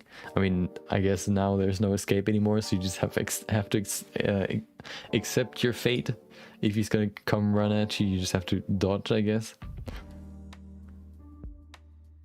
He seems so small in the distance, but soon you'll see his true size. Come on, run. Let me fast forward. Oh, there it is. Now he's coming. He's charging up, collecting his power, his strength, and there he comes. Oh. He's pretty slow right now. Just casually jogging through like 1 meter of snow. 1 meter high snow, just chilling. He's looking back. Come on, run. Give us the power.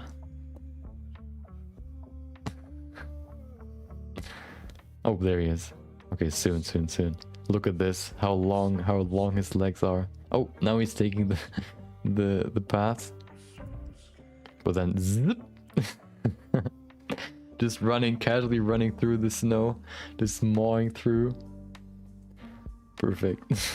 I think this one looks pretty small actually, or at least like probably the camera makes him look a little bit smaller. I mean, compared to the other dudes, his shoulders are probably like on the height of the dude's head. Look at this one. Oh well, of course, advertisement. There you go. Oh, he's getting bigger and bigger and bigger. How big can he get? Oh, this one doesn't even have like horns or these antlers. Look at this. Probably the camera's probably like on chest height. He's just like so huge. Oh, he's sniffing on it. Yeah, pretty crazy. I think I heard that bears can, or a bear has been seen decapitating a moose or an elk, I can't remember, in one swipe. That's even crazier. Like imagine like just decapitating like an elk in one hit.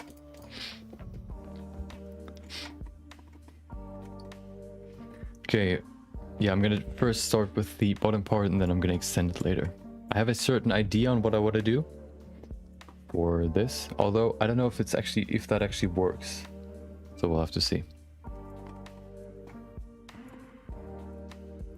Where's this? Where's my ring? There it is. I think I'm going to change the topology on this one as well at some point, but not right now. There you go. Oh, I wanted to put everything in its old folder, so let's just select everything and then... Wait, really? Don't they just eat what is it? Bamboo? I thought they just snacked bamboo all the time, or like the whole day.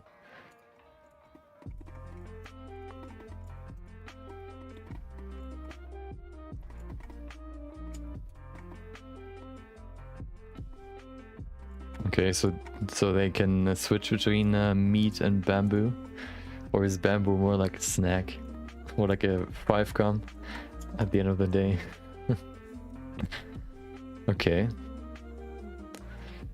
Never seen that before. All I know from pandas are like the videos where they like are super goofy in the zoo, just tumbling all over the place, falling down from their climbing whatever buildings, their tree houses and all that.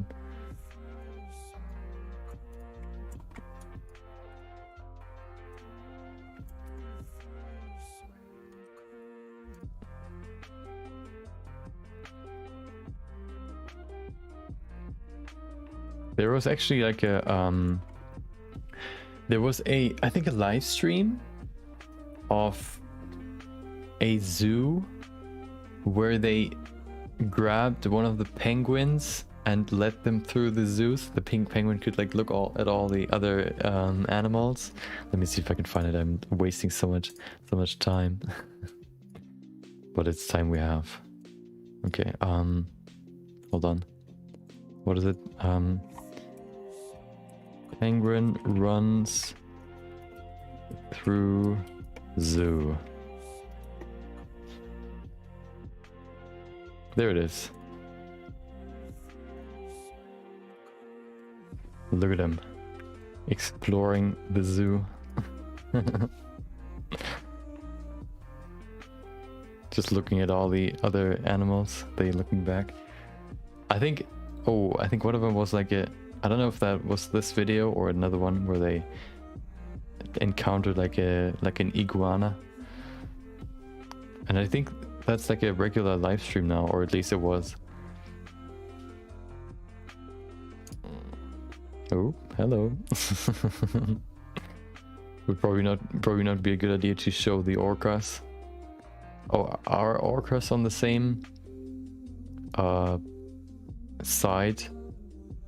On the same yeah, on the north? No. Penguins are on the South Pole, right? So I don't even know where orcas live. Maybe they live on both sides. No, I think they live on the south side as well. Because no, what are they called? Seals live on the south side as well, because they eat penguins, and then seals get eaten by orcas. But I think seals also get eaten by polar bear, or what are they? The bears, whatever. Ice bears, polar bears. Yeah. Okay, I wanna be productive today, okay? Don't show me any videos. I don't wanna see them. Okay, let's see. We have the right arm. Let's make a hand. We have the arm right there, so that's the arm. We also need... Wait, where's the other stuff? We need to bring back the rest of the arm.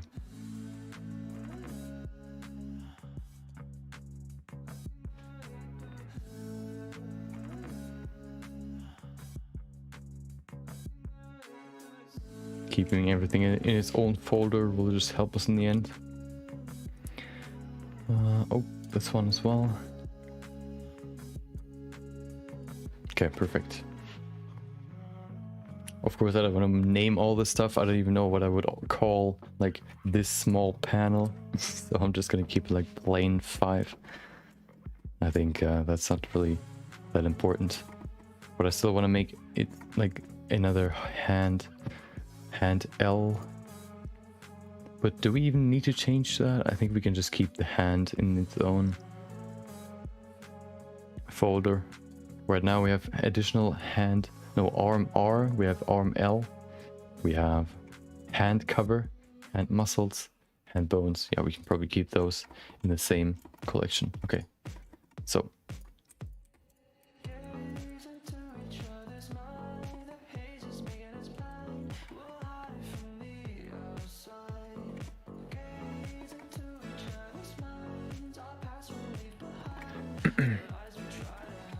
Okay, let's go. We have to apologize once more.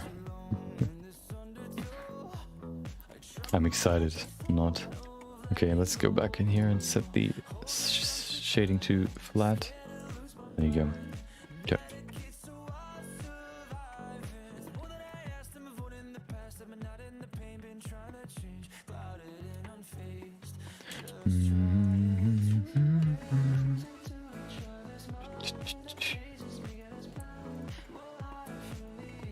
Okay. Retopology, so much fun. But the worst thing is we can't even use soft wrap for this because it's like such a specific object. I mean, we could probably do it, but it would probably cost more time than just using normal retopology. I think there's even like a new tool we could use. Let me see if I can find it. There's this weird... What is that? Sphere? Okay. You can... Hold on. Spin duplicates? What? Okay. Polybuild. Is it this one? Nope. What is polybuild? No explanation. Perfect. Okay. Well, I don't know where it is. Okay, well, never mind. Okay, let's do something today.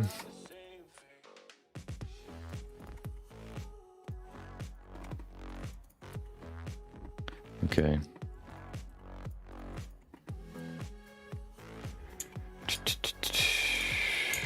Okay, let's concentrate for a sec.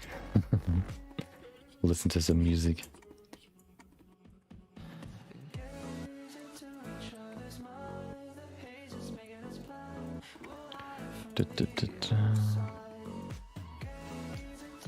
Yeah, I think soft prep just I don't think I have a good object that I can use for this type of, I guess, object. I don't think I could just use like an arm to wrap around this object. I think I would need to have like a very specific object, and I think just using normal retopology is faster and easier to do than trying to use soft wrap in this instance. I want to use it, but I think that's the first thing I can use it on really is the sculpt. So her, the head, and maybe the cloth as well, but the cloth I still have to figure out myself. But because the cloth is so specific, maybe I can just use a sphere.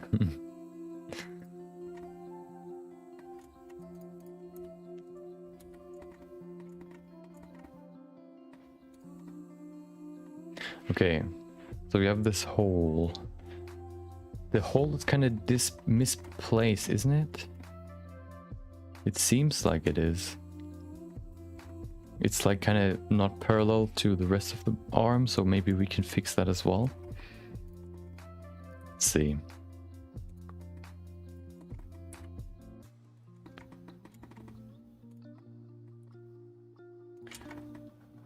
First of all, being very, of course, rough, as little or as little vertices as possible, so we can make big shapes first, and then we can go into more detail later.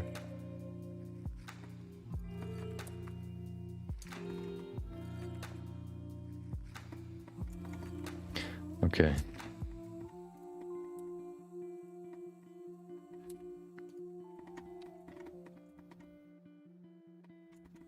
So we have to kind of somehow include this hole, and I think the best way to do that would be to make its own edge. So we need a little bit of room. There you go. To define the edge for this hole. Maybe a little bit more.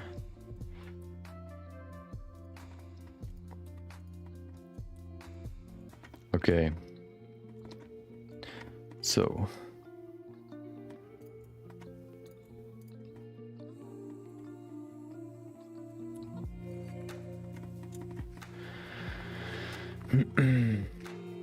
oh. Okay, so we need a cut. There you go. it's kind of distracting to have this unparalleled hole and use that as the, I guess.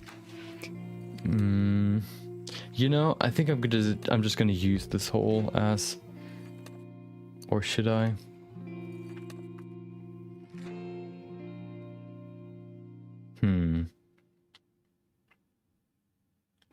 I wonder if I should use this unparalleled hole, but I kind of don't want to. Maybe we could, we could probably adjust the Boolean object, but I don't know where it is. Let's see if we can find it. Is this one? Oh, perfect. First try. So let's see if we can adjust it. Zip. They're probably in line with the bones, but I want to have it rather in line with the rest of the object. So more like this. If we bring back all the cover, but I don't, do I want to do that? No. Okay, I think that's better now. Okay.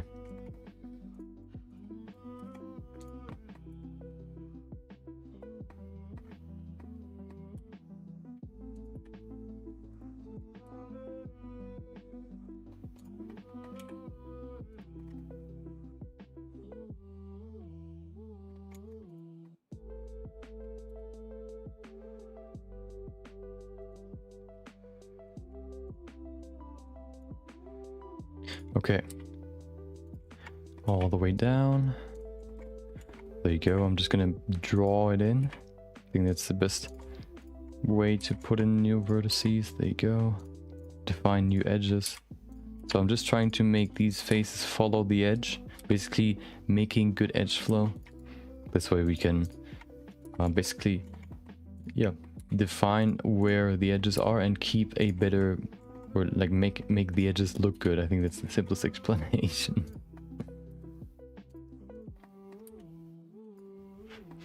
If the edges are defined very well. Wait, why is it like going inside? Are the normals flipped? No.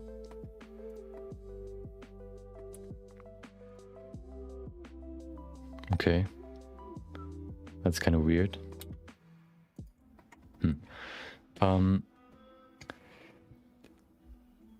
Yeah, like, so you kind of try to define the edges with faces so that you can then add more cuts into these face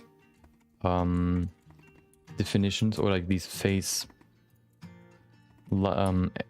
these edge lines, edge flows, whatever, to what is going on? Why is it like going through? Is there anything Boolean? Oh, there you go.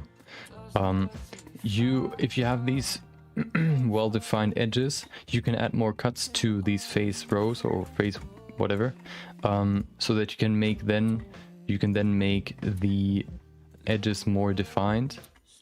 Because if you use the the subdivision modifier, everything gets washed out because everything gets smooth, and using like an edge and pushing edges closer together keeps them like pinched. So this way you can pinch edges basically, make them sharp again. Let's go back to sitting, second half of sitting, or third rather.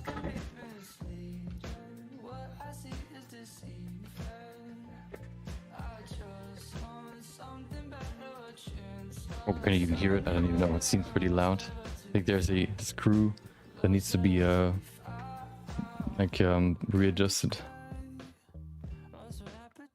There you go. Okay. 2.8% drop frames. Ooh. I think I was at 0.5 in the beginning, so pretty good. new high score. Okay.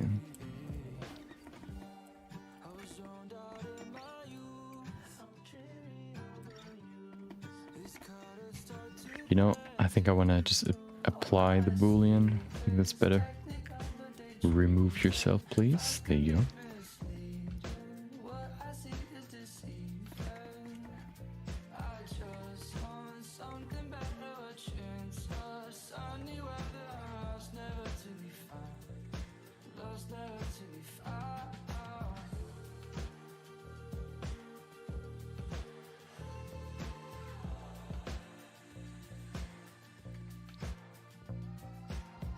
I think I've reached the point where I just want to get done, or where I just want to finish the modeling part, because I've been I've been working on this for so long that it's getting kind of tiring, or kind of boring, I guess. So every time I have like these very, very long projects, at some point I reach this point where I kind of get tired of doing the same thing. I'm someone that needs to do, or that gets tired really quickly, I guess, or like bored when I do certain stuff. Not really when I play games, for example. I don't really know why, but when I play games, usually if they're engaging, then I don't really get tired of them. Maybe it's just like the way they are designed keeps it like interesting all the time. But when I do other stuff, like for example, I even have to switch from podcast to music, or from music to podcast, like switching around all the time, just to keep it, like, I don't know, interesting for myself. So it's working on the same part of this process the whole time can be pretty boring to me. So I'm kind of glad that the modeling part is almost over. I'm also kind of glad because then we have enough time to do shading and lighting. I think lighting will probably not even take like a full week. Will probably maybe even just be a day. We probably have to adjust it a few times. Maybe play around with like a few different lighting settings. But in the end, it's not going to take this long. Like super long. So we can, I guess, save some time there, or like just not take as much time. I think modeling is always the longest, or maybe shading as well. Shading can be quite long as well, depending on how complex the model is and how complex the shaders are.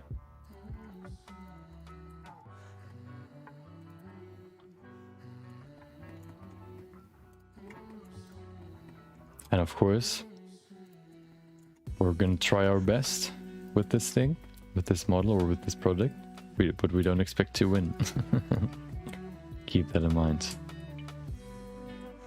As long as we did our best, we can be proud.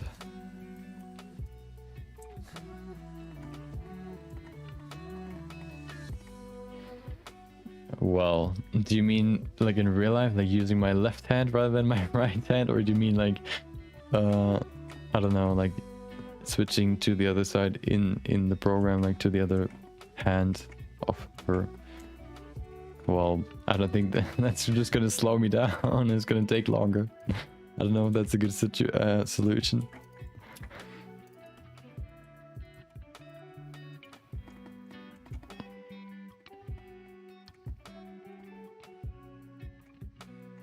I thought about maybe doing like a sculpting challenge where I use my right hand first, and then I use my left hand first just to see like the bad result, and then I use my right hand afterwards just to see the difference.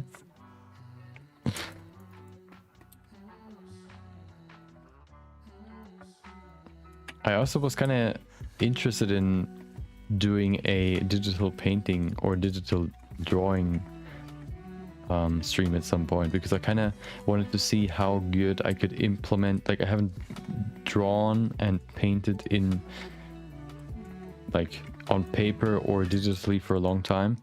So I was kind of interested in how how well I could adapt my 3D knowledge to 2D stuff. So stuff like first doing like the basic shapes, whatever, and then going more and more detail, and stuff like proportions, or yeah, just like knowing how it would look in 3D maybe helps me apply that knowledge to 2D as well. I don't know. I just saw some cool stuff on Pinterest that kind of inspired me to do that. So maybe at some point we'll do a 2D stream.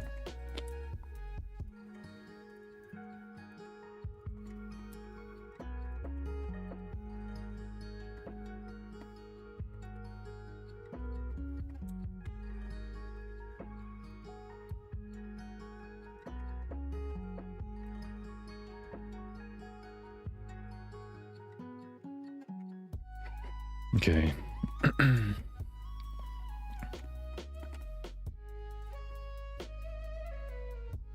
We're almost done with the retopology. You can see now, comparing this topology to the previous one. Hold on, can we see it? There, look at this. Like, looks so bad. Like, it doesn't fit at all. You can, I don't know if you can really, like, see this, but that's bad topology. Usually you want your faces, or like your, these things to have like 4 edges. This one has 1, 2, 3, 4, 5, 6, 7, 8, 9, 10. So using a boolean to model it can be quite bad, at least in terms of topology. That's why I always try to avoid it. But it can be a viable modeling option if you don't really care that much about good topology, I guess.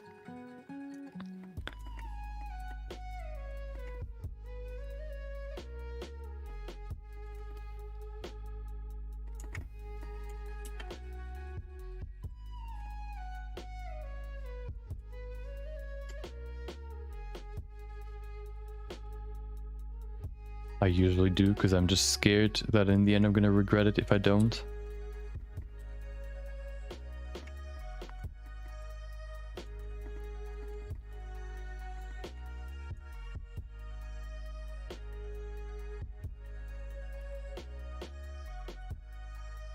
It's actually kind of crazy. I was kind of curious and I looked up like celebrities or I guess internet celebrities, whatever you want to call them, known people on the internet, streamers and other stuff.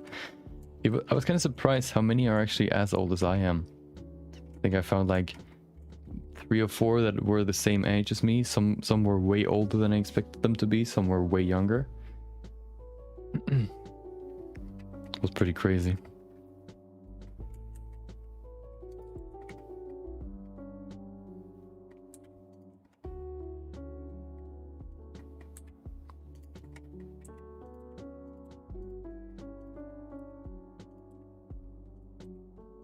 There's also this website, famousbirthdays.com, where you can look up like people that, like famous people that have the same birthday as you.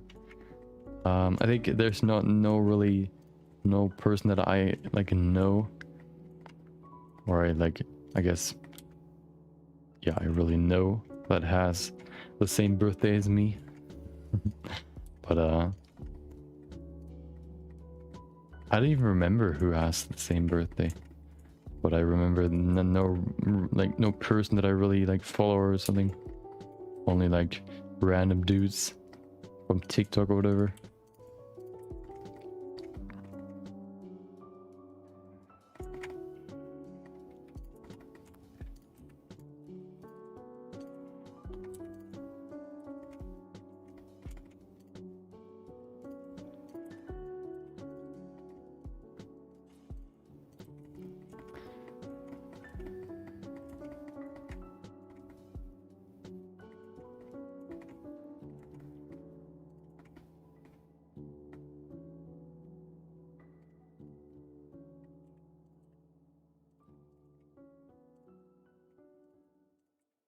There you go. Oh no. Oh, that's the wrong phase. Oh no. There you go. Is that the right one? I don't even know. 1, 2, 3. No.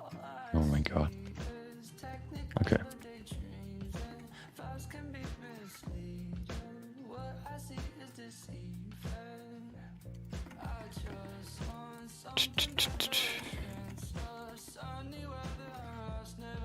Okay, it's kind of shifted, but I guess that, I don't know. I don't care.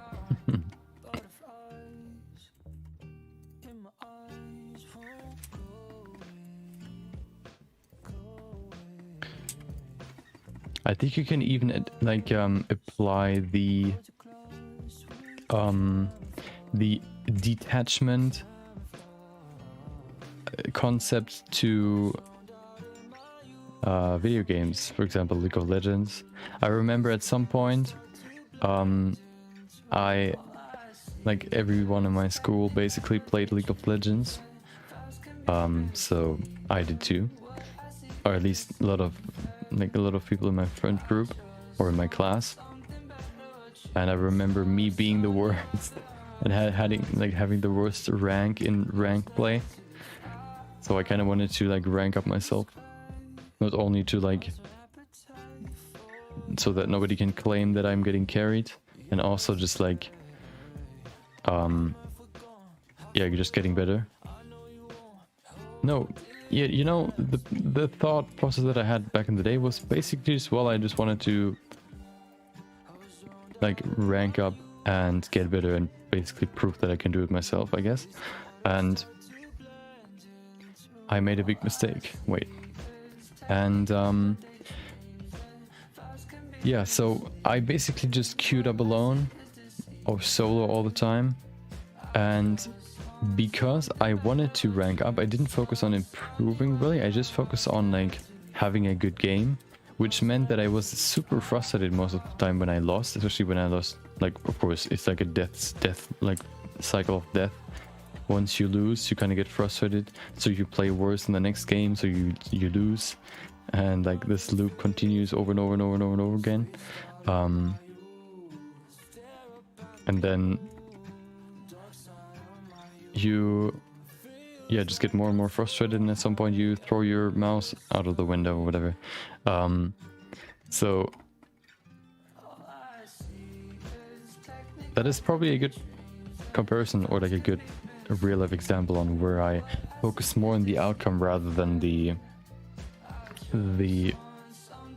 performance. If I would have focused on me being better, which I actually did afterwards. So afterwards I focused on just, oh yeah, I remember.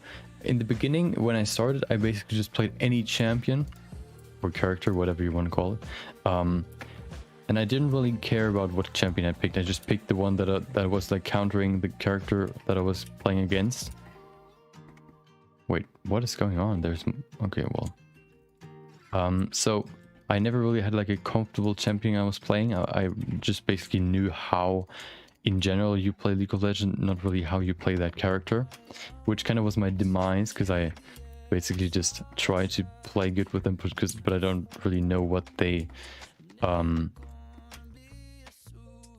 like I didn't know how I would play that character, the champ. Hold on, there's a player, I admitted she was bad in League, but it's totally fine. Yeah, you know, the being carried part wasn't really like the problem. It was more like I wanted to play with my friends, but I couldn't because they were like in gold and I was like in bronze, deepest bronze that I could be in. And I believe that there's like this elo rank hell, and like somebody else is like holding me down, and like yeah, you know, like rank, what is it, elo hell or whatever, only exists because of attachment. Other people think like, oh, other people hold me down, I can't carry, I just have to hope that we have like a good game or like a good team. But then I decided to main a champion because I am more like a person that would rather like, I'm more like a one-trick pony rather than a like a versatile person. I would rather like to main a champion and be like very, very good with this character rather than like being decent with multiple. So I decided to main the champion that kind of fit my playstyle the most. I like ranged champions that are not ADC, I guess. So I decided to play Teemo, and I like the playstyle of like basically outplaying them by like just outmaneuvering them. So Teemo doesn't really have like anything except for like a movement speed increase, and then he can just shoot arrows basically, or like auto attacks, and like he has like one spell that does damage, or two. The other one is like being more passively, like strategically placing your shrooms, I guess. But yeah, I decided to play Teemo, and then I think for like half a season I just basically try to get better at, I think, a normal even. just learning strats, learning builds, learning how to play Teemo in any like scenario against any champion. And then I played rank, and I didn't play rank long enough to really rank up, but I remember everybody calling me like a smurf, so that was mean something. And yeah, I probably had like a, I don't even know, like a 70% win rate on top lane or whatever. I don't even remember. So I won my lane for like 70% of the time, or even more maybe. I don't remember. It was pretty long ago. But I had fun doing it, and every game I told myself, well, at least I played Teemo well when we lost, and I did everything I could.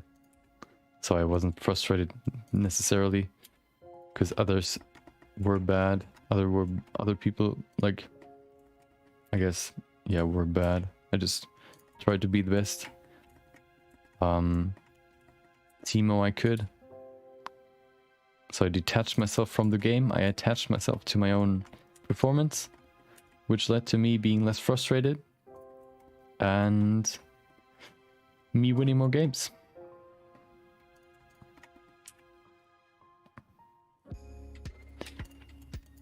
I even remember when we played like 1v1, we won on the 5v5 map with 3 lanes. And all my friends, when I was then like way better, started banning Teemo just because they hated playing probably against the champion, but also against me, because I could play him like so well.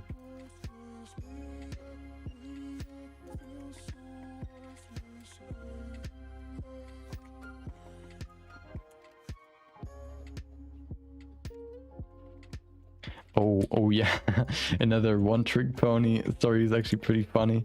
I remember my old friend, wanted to play Overwatch ranked, and we just wanted to see how far we could get together. So we played Overwatch like a ton, and actually I as the one-trick pony that I am, decided to one-trick main a support just because I wanted to always get like. So I picked Teemo specifically because I knew top lane wasn't really necessarily like the most popular pick, and also because the champion is just never banned, so I could just pick him all the time without ever it being like the champion being banned, except for when my team like sees that I want to play him and they like just want to be spiteful and I guess ban him. But yeah, so it chose Zenyatta on Overwatch, and I basically only played Zenyatta in ranked. And then at some point, like, Zenyatta has this playstyle where you have to like pick your shots, so his shots have like this delay until they reach, or like this travel time. They are actually pretty slow, so you have to kind of first of all estimate, or like you have to pre-shoot to hit your goal, or your goal. And of course, Overwatch being very, very fast means you have to be very, very precise with your aim, especially because you're Zenyatta, you only have like 110 health or whatever, or 150. So if there's any assassin, you're basically dead in a second. So you first of all have to pay a lot of attention to your surroundings, like sound and all that, to hear if somebody's like coming from behind or from up top or whatever. And you also, if they come, you have a very, very short amount of time where you can shut them down with your abilities that can do, or with your I guess shots that can do a lot of damage. So you have to be very, very precise with your aim. And then I played Zenyatta for like half a season, or maybe like a full season. And then my friends that played more CSGO asked me if I wanted to join one of their games. So I joined their game, and I joined the meme of just choosing like only picking the deagle. The one shot like hand cannon sniper basically. And dude, I think that was the best game I ever had in CSGO. I never really played CSGO, but that game, like everybody was surprised, dude, how do you hit every shot? Like I was legit like hitting like probably like 80% of my shots just because I had so much practice, probably like playing like 3 hours or more every day in Overwatch, playing Zenyatta. And then switching to CSGO was pretty crazy. So if I would probably ever like do another aim practice, I actually did another aim practice just recently, or like last year on August or so, because I wanted to get better again. And I played the, not Kovacs, there's another aim trainer on Steam. It helped, oh yeah, before Valorant came out, because I wanted to get a little bit better at it. So I played the aim trainer. It helped a little bit, but I think I just got frustrated playing Valorant, so I just quit.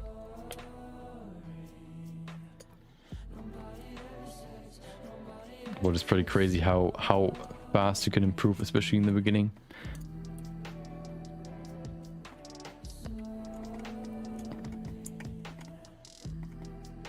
Okay, retopology is done. Now we can extend the whole thing, but before we do that, we will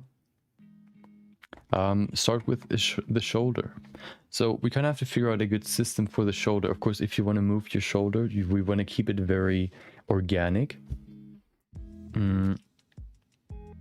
So what we could do, we could probably make another cover-based system, how we did it with the hand.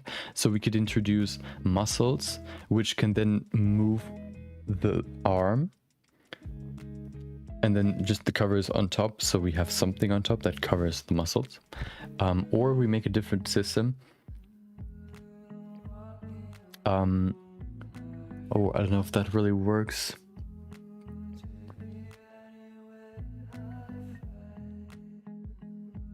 I think it could work. So I have two different ways of making a shoulder ankle or shoulder, what is it, whatever. So you could either, so my base idea was basically just how anatomy is just in general. Like you have this ball, and then you have like a socket being attached to this ball, which then can rotate around this ball. That's how a shoulder works. But I was wondering if there's another way to do it, or just being able to stylize it a little bit. Because if you make it like fully rotatable, I guess the muscles have to be like there has to be like a movable hard surface cover, which is kind of hard to do, I think. I wonder if there's a way to kind of do a different system. I was wondering if you could just do like a, hold on, where's my annotation? There you go. So if this is, oh, 3D curse, let's just go in here. Okay, so if you have the body, right? Why can I not paint? What is going on here? Oh, nope, wait, what?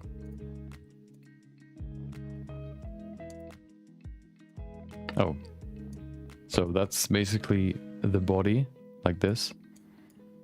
There you go. That's the neck, there you go. So you have your shoulder, and then, oh, okay, well, that's kind of weird, hold on. So you know where the body is. Right there, okay.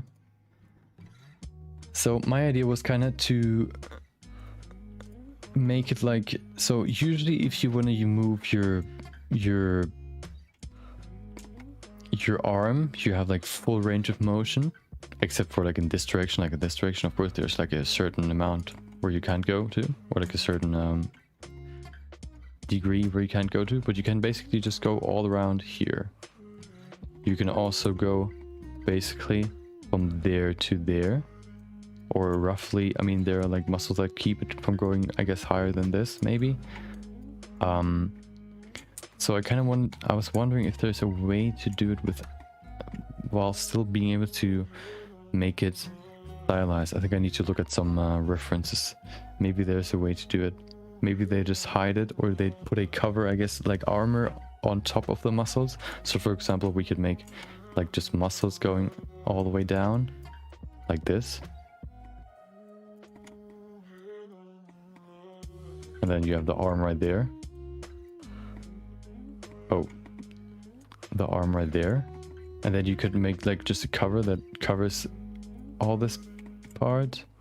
I guess that's the best way to do it. Working with muscles, which you can then also attach to the sculpt, maybe. Let me see. Let me look at some reference.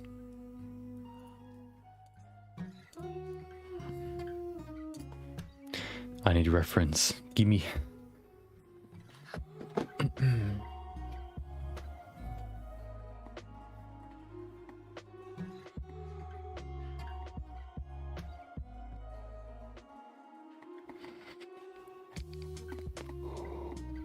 I think my biggest inspiration was, what is the name? Alita Battle Angel.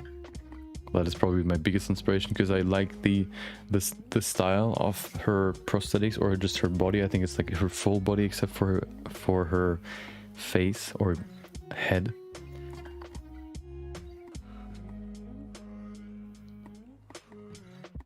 Okay, I need more references. Hold on. I think I saved some more. Number 3.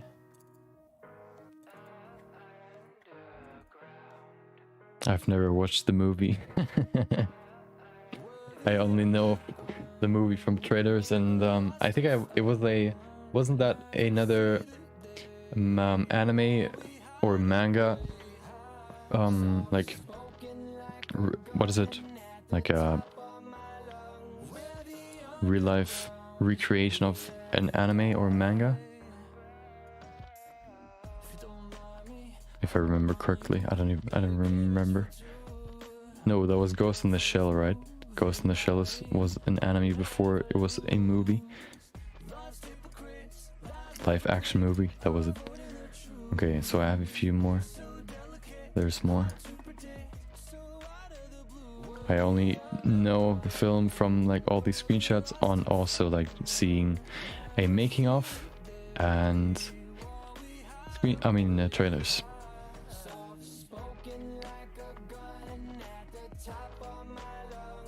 I think I'm gonna use muscles. I think that's the simplest way.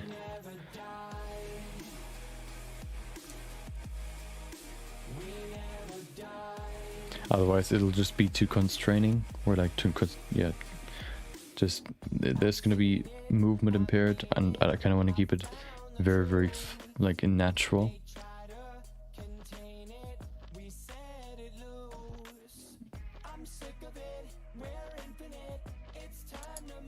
Oh, I actually have an idea how we can attach the arm to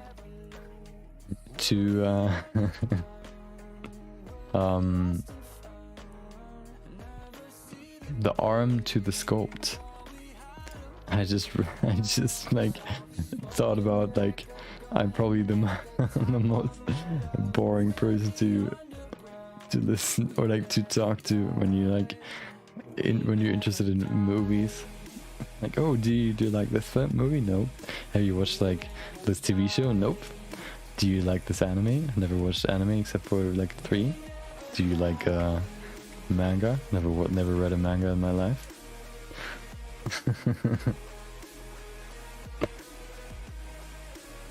Well, what do you like?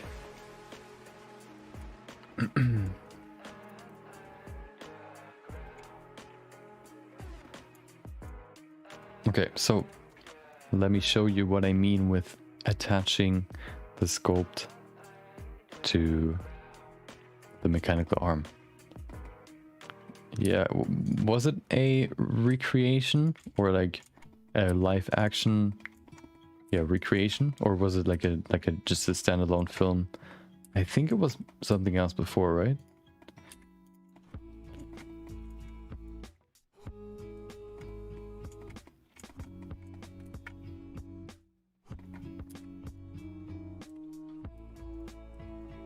Okay, so let's create a shoulder bone. Mechanical shoulder bone. Okay, let's see if I can. Let's see. Alita, Battle Angel 2. Okay. Oh, anime. Yeah, there you go.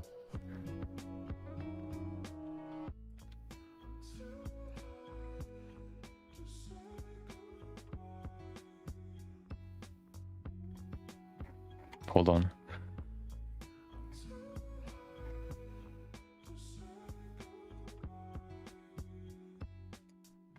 Okay. Is a 2019 American cyberpunk action film based on Japanese manga artist Yukito Kishiro's 1990s series Battle Angel Alita. And it's 1993 original video animation adaptation Battle Angel. Oh, seems to be pretty old. I mean, 1990. It's pretty old. Oh, there's even a CG clip from 1998. Hold on.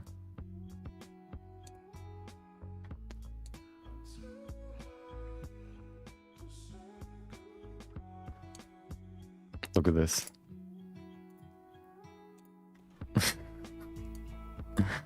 Crazy detail. Hold on. So that's the new movie, or the newest one. I think there was hold on, not the cast. Where is it? Battle Angel. There it is. Oh yeah, there it is. OVA. Is that an anime? Written by music studio. Seems like it's an anime.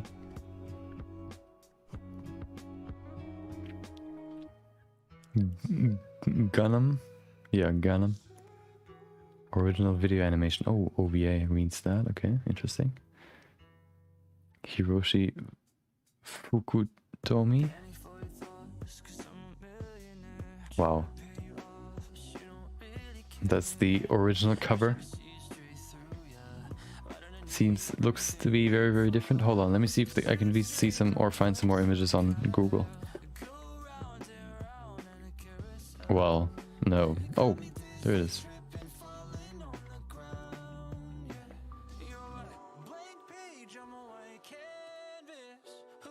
Okay, well, that's probably not one of them. Yeah. Yeah, I think you write a thin line when you try to make a new or an adaptation of a manga, for example. You can do a lot of mistakes. But if you didn't even know that it was an anime before, then I guess it was just a bad movie overall. I never really know how, I heard people kind of talk about their opinions about movies, but I never really, I don't really know how you really judge a movie. The story, well, I don't know, maybe you can learn about good movie writing to judge whether or not a movie is good, but or the criticism or the praise of, oh, the synchronization was super good, the voices were super good, well made, and I'm wait, what? How do you even know that the synchronization is or the not synchronization, it's voice acting is good? How do you decide that?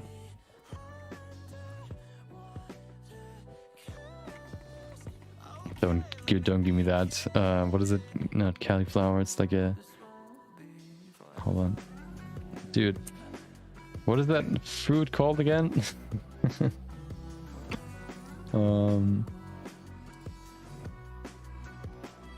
Yeah, eggplant. Here. Hold on. Here, have another eggplant.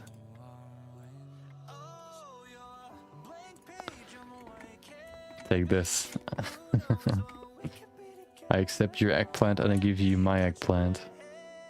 Okay, so we have a joint now. That can be used as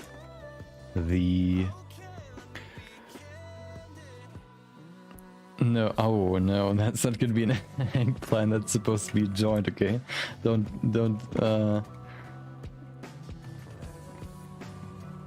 insult my joint. Well, that sounded kind of weird. Okay, hold on. I'm gonna make this smaller or thinner. There you go. Okay, so this should be good. I think it looks more cubular. So we have these sharper edges over there. I don't know if we can really fix that though.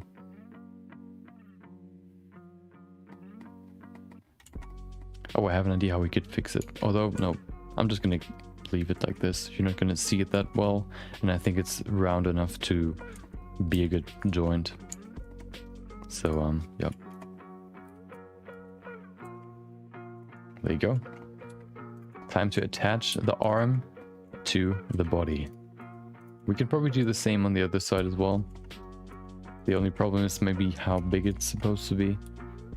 The joint. Maybe that's a good size. I don't know. Does size even matter? Who knows? Okay. There you go. Okay.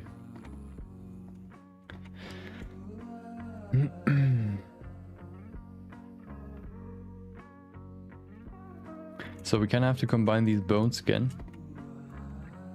Or do we? I guess we could just leave them there and like make another bone that just like takes over. You can't really see the transition because there's like this arm on top of it, or like covering it. One could say we're cheating, but I would say we're just choosing to be smart. Okay, let's see. So, let's see. Let's save. Actually, you know, I'm actually surprised that we like have that much time left. It seemed like I've been working, or we've been working on this for today for quite a while, but we actually have like quite a lot of time left. So that's pretty good. Let's say good, a nice surprise. So let's see. Where's my sculpt? Well, that's one of my favorite songs from this playlist. It's called 2091, if I recall correctly. Yeah, no, yeah. 2091 by Like Saturn. Okay, so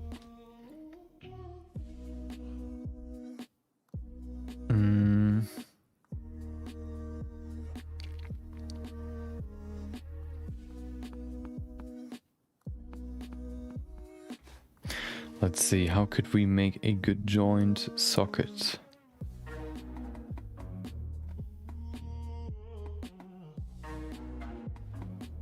Okay, let's just start and then see if we can come up with something good. So I guess the best start would be with a sphere. Give me my sphere. There it is.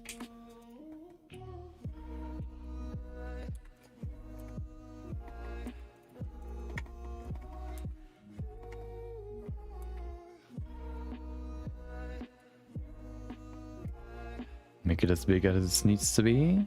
A little bit bigger. There you go. Okay. So let's remove most of it. So now I can kind of decide what the shape should look like. I'm thinking, hold on, let me see. I would say we would go in here and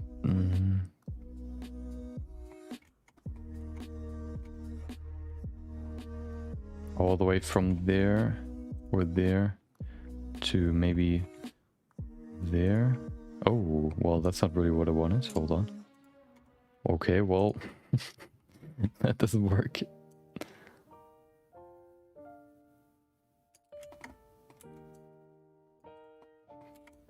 Like this cup shape, or like bowl shape around the joint, like this.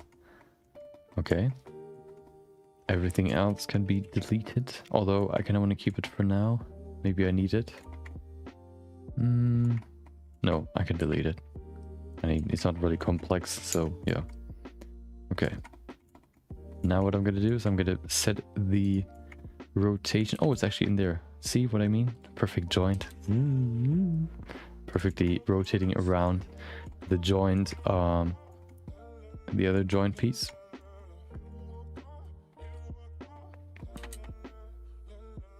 So now we can position it. There you go. And we can bring in more geometry.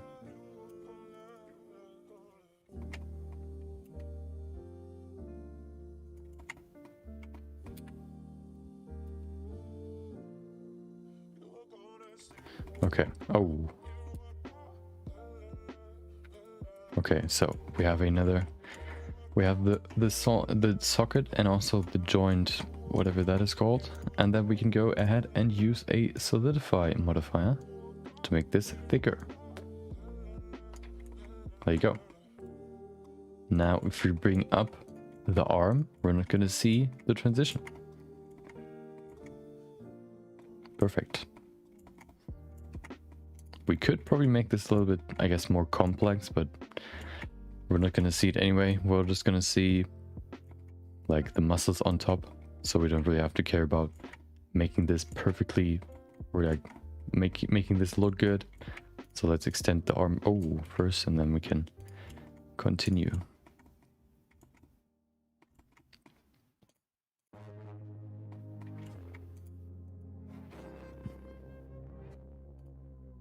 Is that the, oh, that's the new one, right? Okay, perfect. We need shrink wrap, just to make sure that everything's right on the surface. There you go, perfect.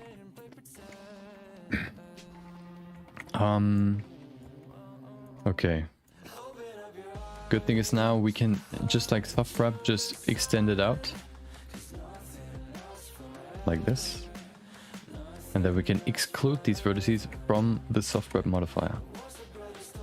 Or shrink wrap modifier. Okay, show me. Hold on.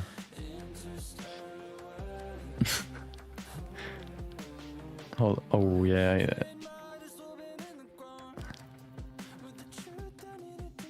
Yeah, I remember. Isn't it like the meme? Like I learned whatever just because of this meme or whatever. Hold on. Yeah, I think the first one I saw of them was Skyrim, with like a Skyrim drawing.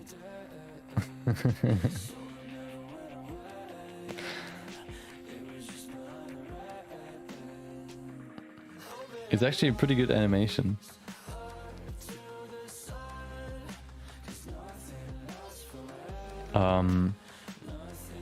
Yeah, but the meme is just like absolutely stupid.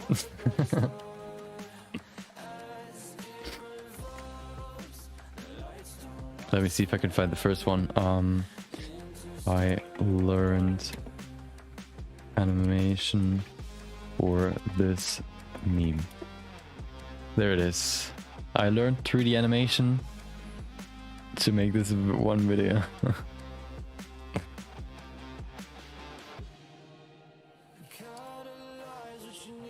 Here, take a look. No, that's not gonna be my next project.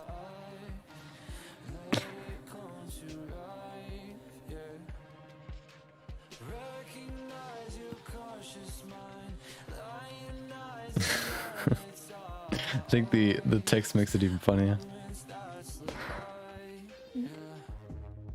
Okay.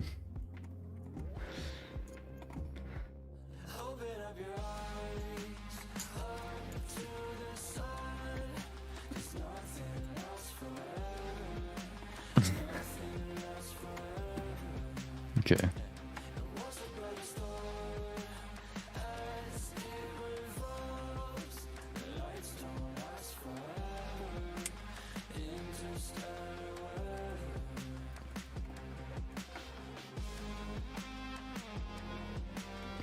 I actually thought about, like, do you know this, the meme with the baby and like I turn whatever into a convertible, and like the baby convertible, like the car, just like his head as a car. And I thought about like, making a high quality the baby convertible car.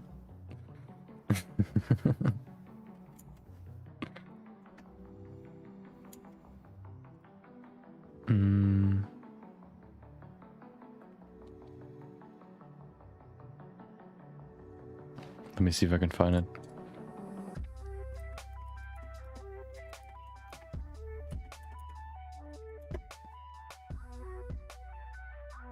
Oh, there's actually like a high quality convertible. Hold on. There it is. No.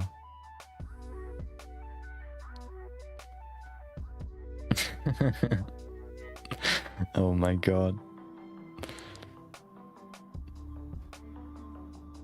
Hold on. Where's the original meme? Oh, there it is.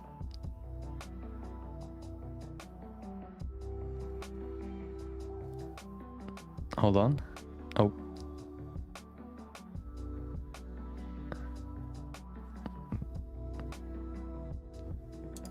Here, that's the original meme as far as I can see.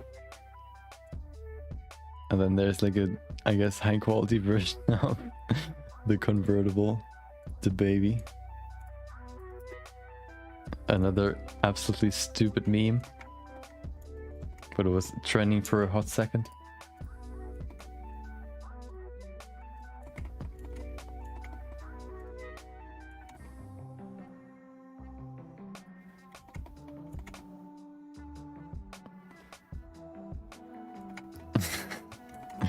And I thought about like making like a high quality version of like the convertible with his face. But yeah, I mean, I think just making that would take longer than actually the trend would like keep up, would like be I guess a trend. Okay.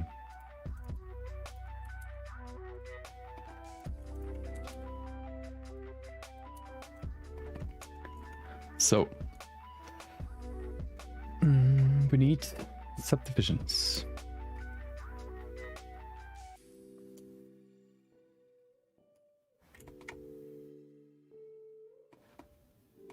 So, we have a problem. We have... Do we? I think we do. Because we have to exclude the upper part from the subdivision. I mean the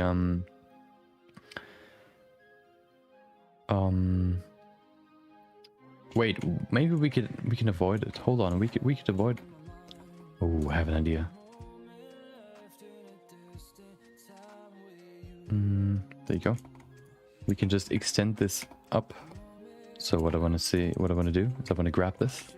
I want to go here and pull it up. Zip. With what is it? Proportional editing. And there you go. Adjust it. There you go. And now it should fit. Solved. Problems have been solved. There you go. We can now remove the group and everything should be fine. At least up here it seems to be quite weird. Oh no. Wait.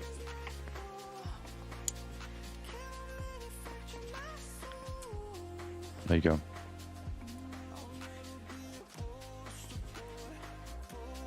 There you go. Ha ha ha. Okay, so that should work. So if you go back in here, we can now say in front and we can see the whole thing. And that should look pretty good. I think it looks pretty good. Maybe the shape isn't perfectly organic because back there it should be wider. And in the front it should be a little bit thinner because the biceps is thinner than the triceps, but who cares? It's a mechanical arm, okay? If you're not gonna tell anybody, I'm not gonna tell anybody. Hopefully, I hope I can trust you. Okay.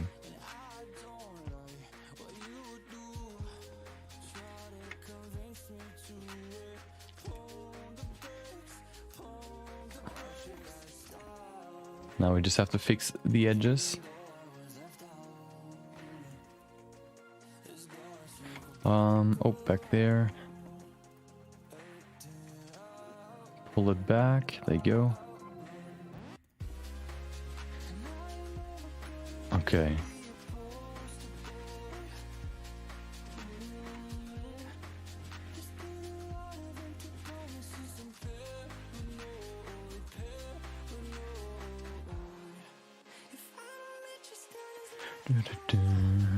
By the way, I wanted to get some feedback. Is it distracting when I'm like talking and like there's vocal music underneath, or like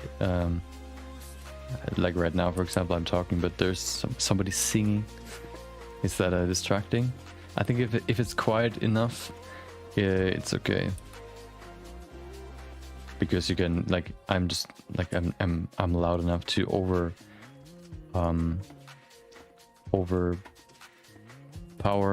the sound or like the song, and I think it may even be better to listen to when there's like quiet times, because I think vocal songs have like they are more engaging, I guess, or like you can listen to the song or like to the lyrics while I'm not talking, so you have something else to listen to. Okay. Yeah, well. I wish I could sing.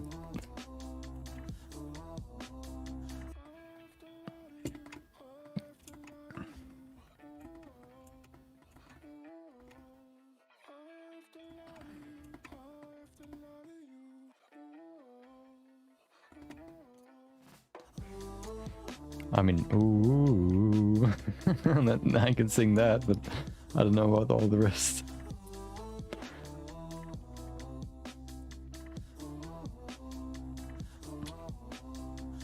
Ooh. Okay.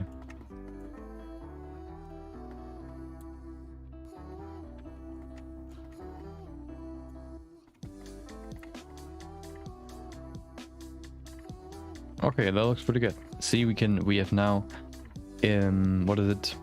I guess defined the edges. So now if we go in here, enable subdivisions, which we have, we can also, we see some pinching right there, but that isn't too bad, I guess.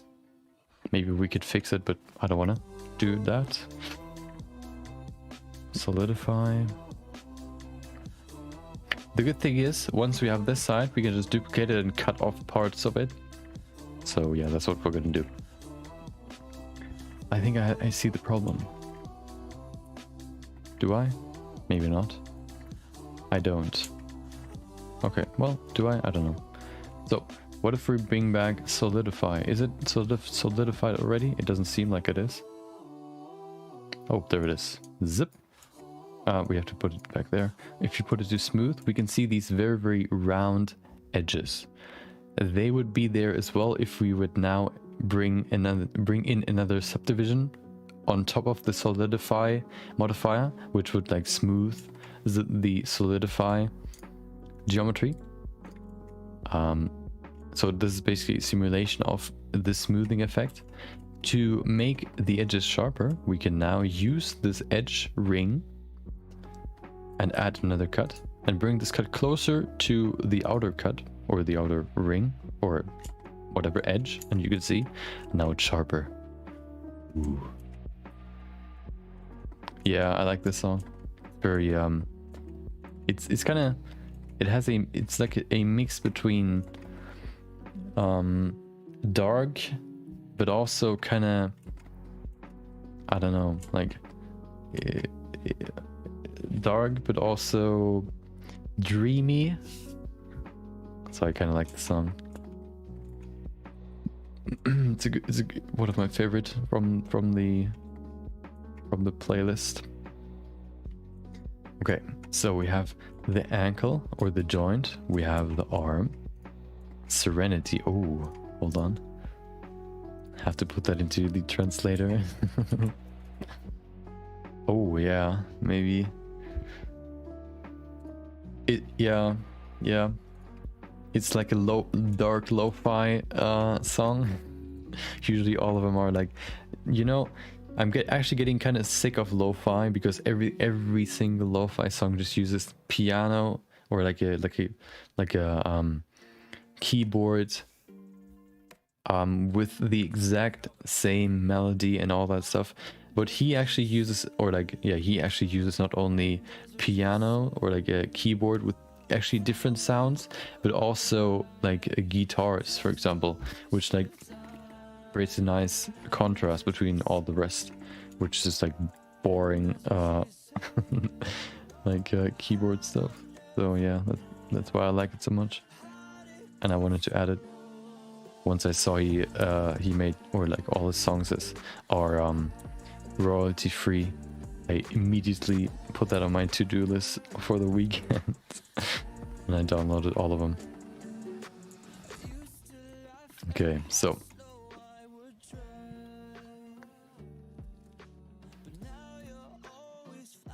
perfect. I think I want to apply. Should I apply it? I think I'm going to keep it for now like this. So can I even do that? Is it illegal? Is it not? I don't think so. But what I want to do now is I will bring back these shapes because they're gone. So we have to bring them back. Where's my sculpt? There it is. Remove the body. Okay, so we need my pen. Yeah, so I'm gonna replace the arm first, and then I'm gonna go back into like to the shoulder. So of course, so what my plan is, let me bring in the view. My plan is, hold on, where's the scope? There it is. So what I want to do is I want to maybe create some sort of like ripple up here, or like a socket or whatever you could call it, where I can then attach like muscles to here, and then I can put these muscles and attach them to this arm. Hold on. Zip, zip. And then what I want to do is I want to make it similar to the hand. The hand also has muscles, but on top of the muscles is a cover, basically the skin. So I'm going to put these smaller pads on here as well. Maybe like this, woo, and then one more up here, woo. Oh, hold on, I'm gonna make another cutter. Zip. So that's then it could be another layer of like cover, so that we have 3 layers, which will then look like, I guess, something like this. Yeah, and that's my concept. So right now I'm just trying to finish the arm so that we can then go into this part. Okay, so I want to draw in the shapes first so we can use them. Wait, didn't I have like the hard surface part already for this ring down here? Let's see, where's my ring? Arm L, there it is. Band? Nope. What's the band? Oh, okay. Oh, of course I have to set this to in front of, there you go.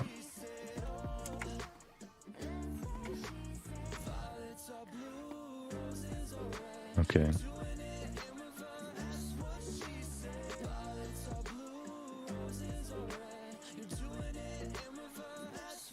Yeah, we can still think about something we could put in here. Yeah, I don't know. Maybe there's something we could put in here. The problem is, of course, we kind of have to make sure that we can fill this space, but then also kind of tuck it into the arm right here, so that it has to work for both sides. So maybe we'll just leave it like this. Maybe we'll add some sort of membrane. I don't know.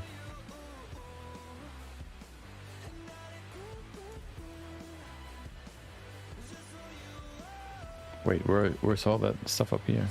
Did I delete it? Oh no. Oh no. Oh no. Oh, there it is. Wait, where is it? An arm L. Huh. Okay, so this one's still there. I think I deleted the other two. Okay, perfect.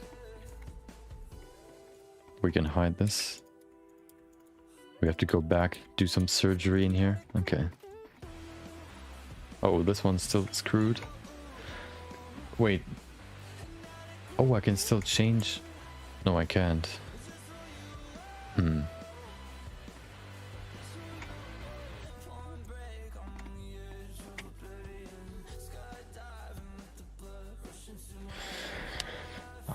Should I do another retopology for this band as well? I might have to. Or I could probably... Oh, I could maybe fix it. Yeah, hold on.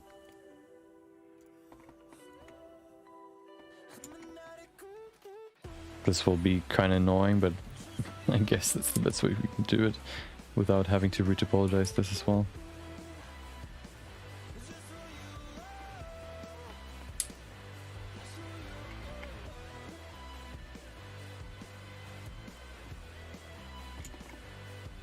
Oh my god, that's so annoying to see. I would... Oh, can you enable back facing?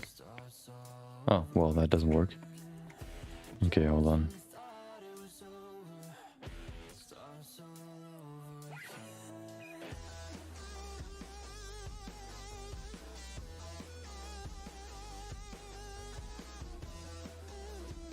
I wonder if there's an add-on where you can select, for example, this vertice and then the other one on the other side, and then you can say just line all the ones in between up. I wonder if that's an add-on. Would be very, very helpful. Probably too specific.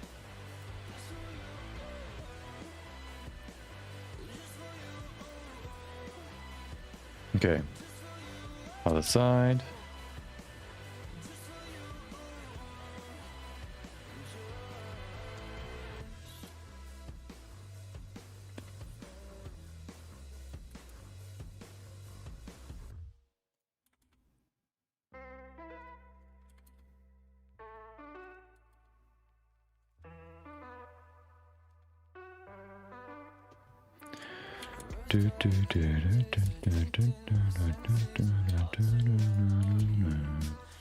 Okay, so we have the one side. Let's see if that actually looks good or it looks like trash. Trash or pass, let's see. Yeah, probably acceptable. We could probably adjust it a little bit more. Hold on.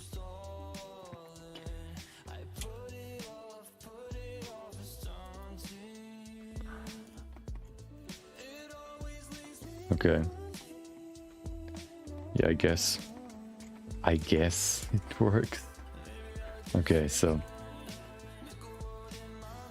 Oh, wrong edges. Come on. Wait. Okay.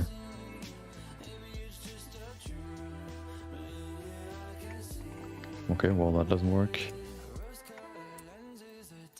Oh, come on. Oh my god, I'm getting screwed over.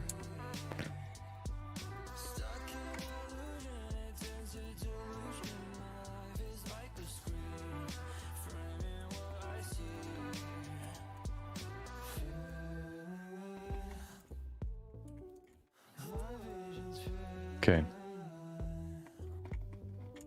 Yeah, I think that's a good way to solve this issue without having to suffer through another retopology. Okay. We still get this weird pinching in here, but it's like this small little corner, you know? I mean, yeah, come on.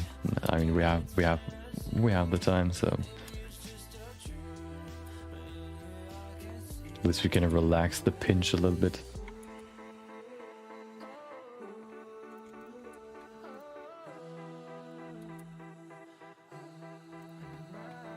By the way, how did you start, or why did you start using Linux? Is it like you're a programmer, or like you like programming, or you learned it and then you decided like, well, if I can use a better operations, like what is it? Operational system, like OS.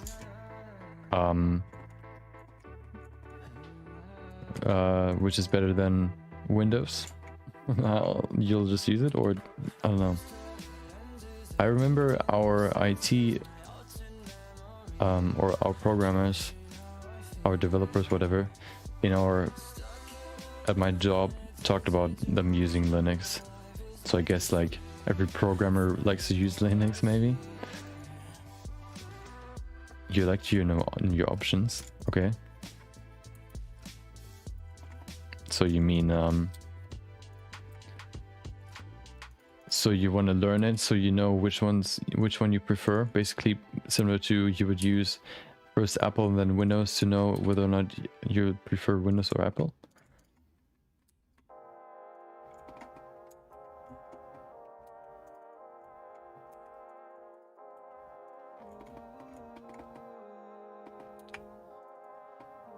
Yeah, okay. Understandable.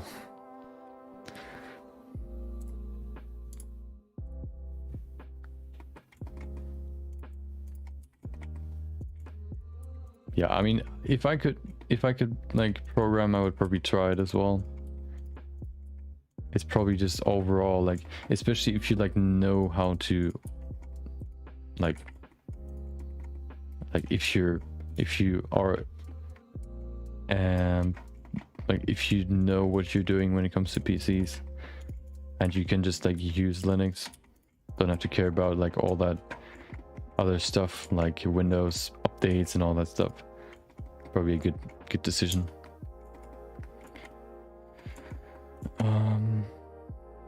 Okay.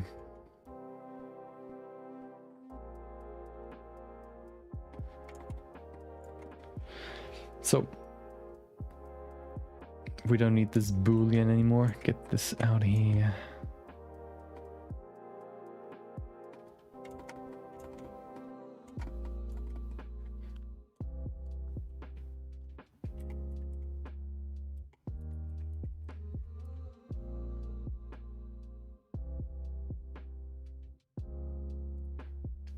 Yeah, I guess with Linux you have like the most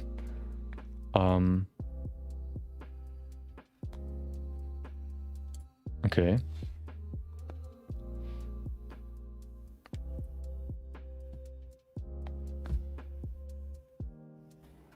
With Linux you like, I guess, build your own OS. Basically it's like a sandbox, because you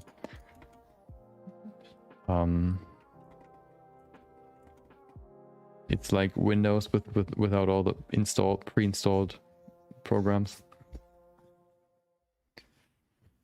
Yeah, I think I'm someone that I'm the reason why Windows was made. For idiots like me that only uses a PC but has no idea how they work.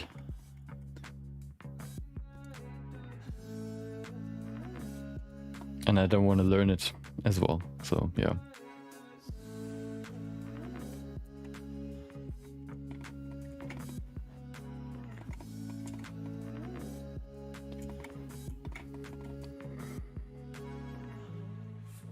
Oh, blues might not be a good idea. Let's use a different color.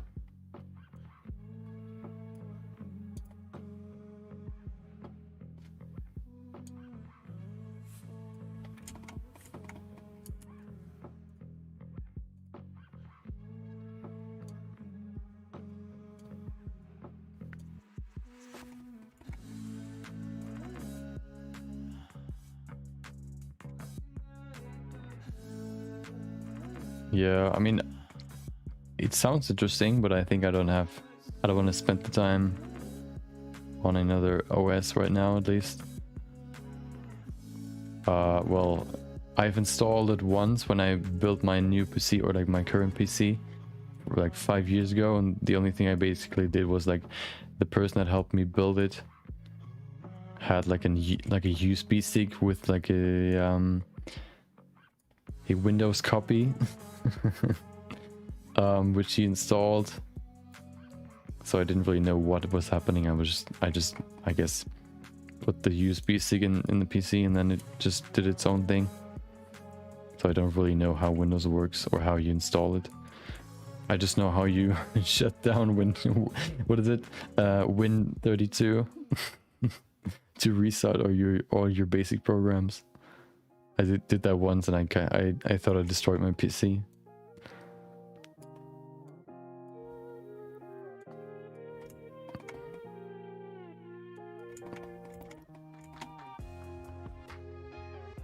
I think I just recently learned that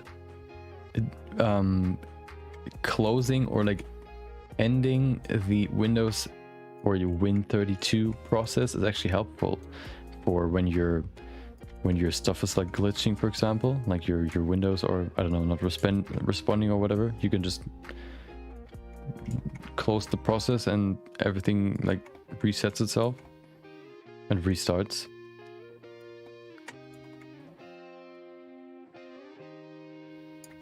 I'm not an expert, so I'm just speculating.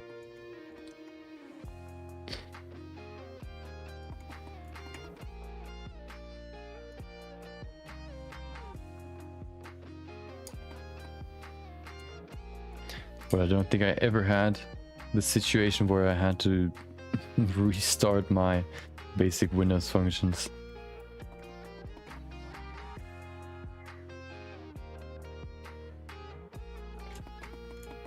Yeah, maybe it was just like a rumor, or like maybe I read something and I interpreted it. Just me being a PC illiterate.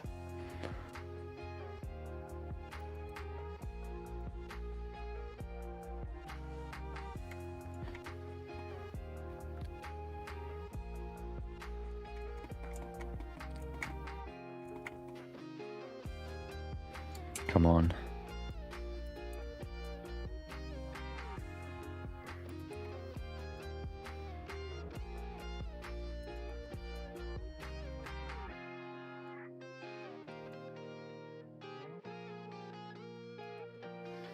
I use an Android.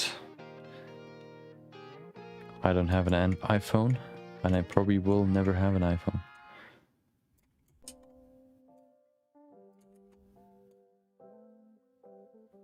I will not join the cult.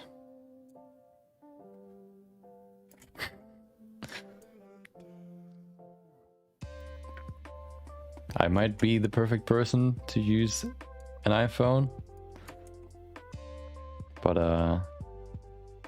in the way it's designed, but nope, not gonna do that. You know, I like to, like, when I buy something, I like to pay a little bit more because I want to like get higher quality, and I'm like, it's a little bit like I can make sure that I can use it for longer, but I cannot justify the iPhone's price. Actually, I've been using my currently I have a, what is it, it is a Edge, no, what, Samsung S7 Edge, and I think I have that for like 5 years now, or even longer. I can't even remember. I think hold on, maybe I can see it in my settings. I think I reset it once. Maybe it's not saved in here like anymore. Okay, let's see. Info, status, IP address. Do you want to know my IP address? Oh, runtime 2120 hours, 17 minutes and 48 seconds. Let's see how long that is. 2120 divided by 24. That's 88 days. Oh. So my phone shut down 88 days ago, or a little bit longer. No, 88 days and 18 hours.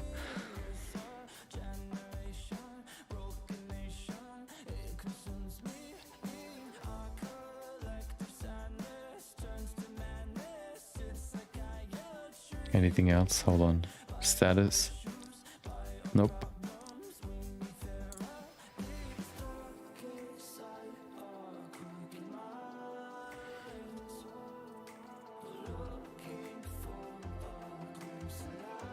What do you mean with the Windows transition animation? So you mean when you open up, like when the operation system starts, like the window for Windows, or the Windows X, what is it, Windows XP animation that we had at some point, or when your phone starts, you have the animation as well.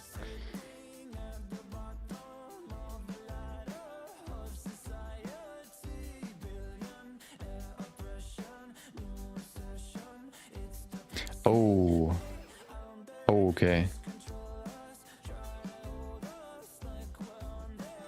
So it only opens up like in full size, and it like, or do you mean like when you do this? I don't even know if you can, hold on.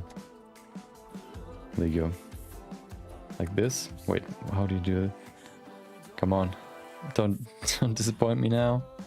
Why do you not work? How do you make this? Oh, I have to open a window, of course. Hold on. Okay, there it is. See, like this, you can make multiple tabs.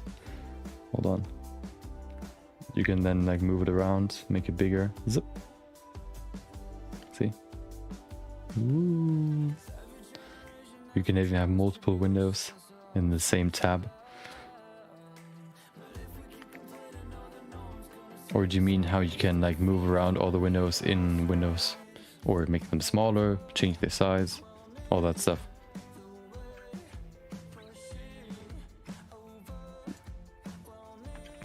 All the good stuff.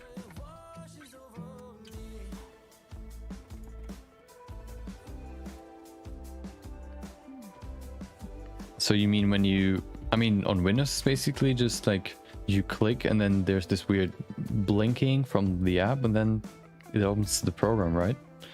There's no like opening. I remember, I think it on, or when you oh, hold on, let me see. When I open an app, oh, so this the transition.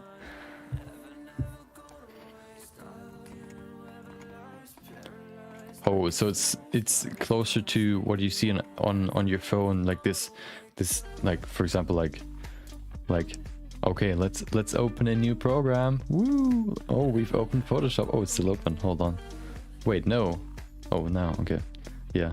Let's go back to Blender. Whoop. You mean the Linux animation?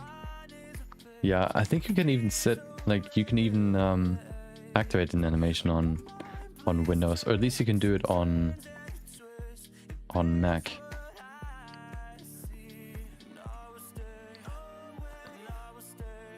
Okay, let's do two more retopologizations. Let's whatever. Let's do retopology twice, or whatever. Okay, let's see.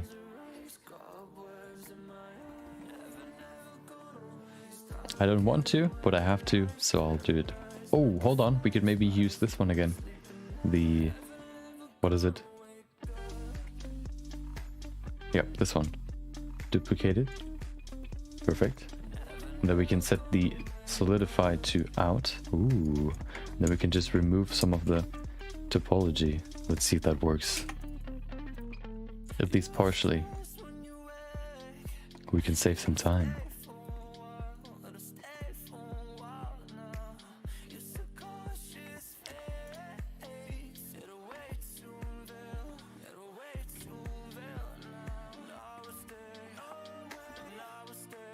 Okay, that looks pretty good already. Almost.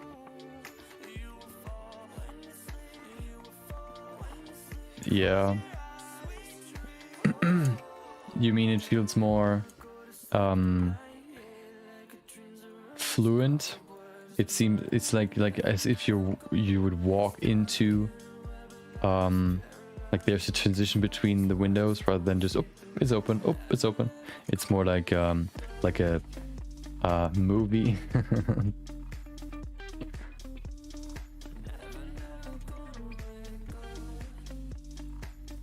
I think I prefer it more when it is like snappy, because it's like it feels faster.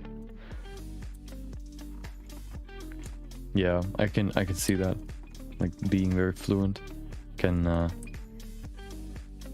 make it, I guess, feel better, or like, yeah, it just feels better. I can see that.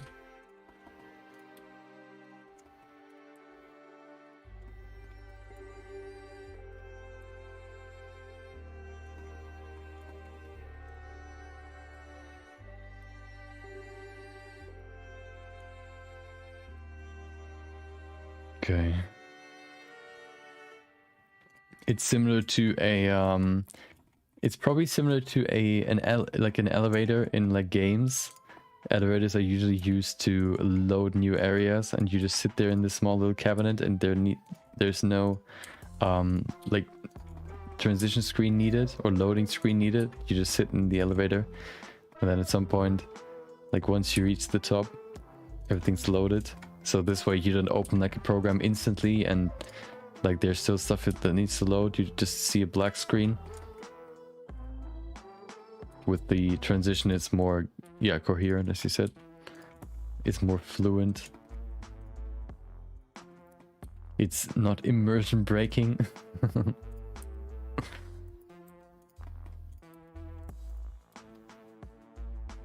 Yeah.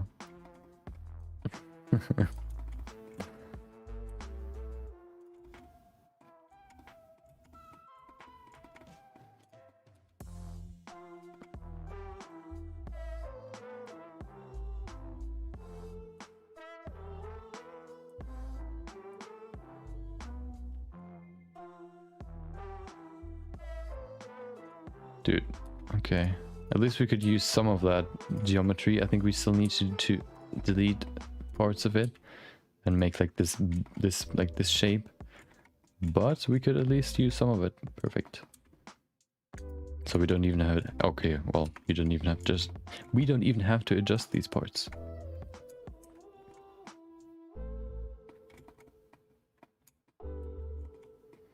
So we can probably delete everything that is part of this. Zip. Aha.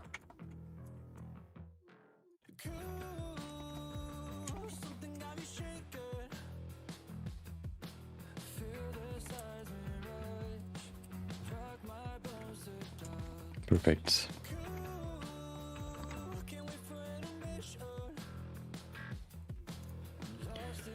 Okay.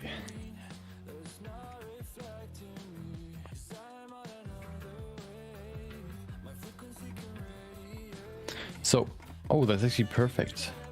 Okay.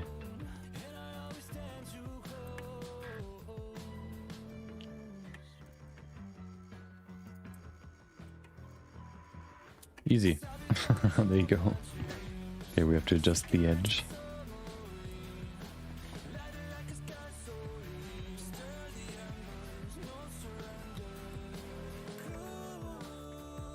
That was simple. But you just have to know how to do it, or how to be faster. And there you go. There's no quality loss, just way faster. Perfect. Okay. We have to do the other side as well, and we have to combine these pieces. There you go.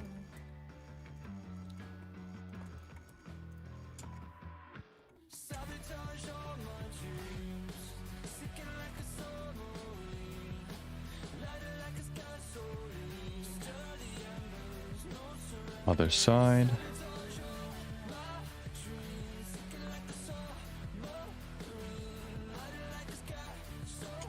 Okay. Is there a? I guess I would guess there's a Linux. I mean, a Blender version for Linux. It's probably even faster than using Windows because of all the like because of the natively low CPU usage, you have like more resources to use.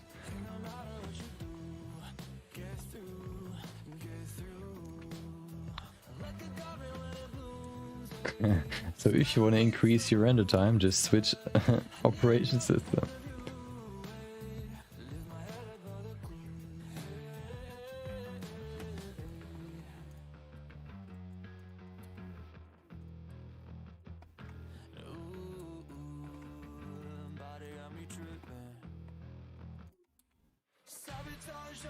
So if you play games, I guess you just switch to Windows and then just play on there, or do you just play games that are also available on Linux? Are you a Linux purist? I think you said before that you had like both, so you just basically switched to play games. Or so you're able to play any games? Oh, okay, well, that's also a solution.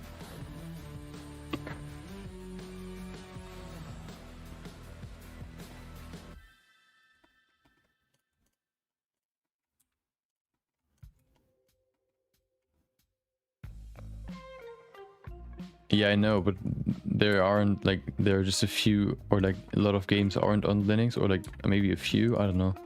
I just know that, like, for example, some games aren't on Steam. I mean, some games aren't on Mac, some games aren't on Linux, but usually all of them are on Windows.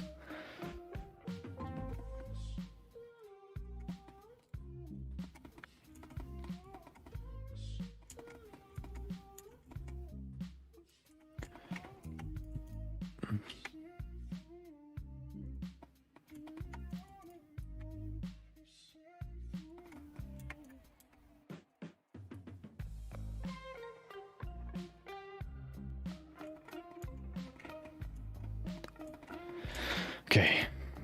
Oh, up here.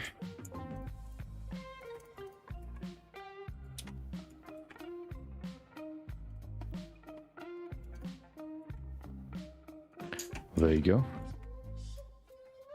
Okay. Let's see if we can just... Okay.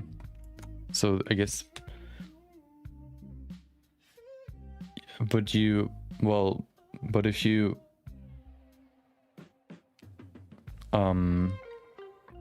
If you have more resources or resources available, I guess you could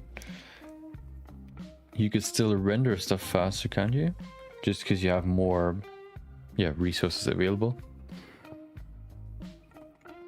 Maybe the app, I don't know. Maybe not. Let's see if I can find benchmarks. Blender benchmarks.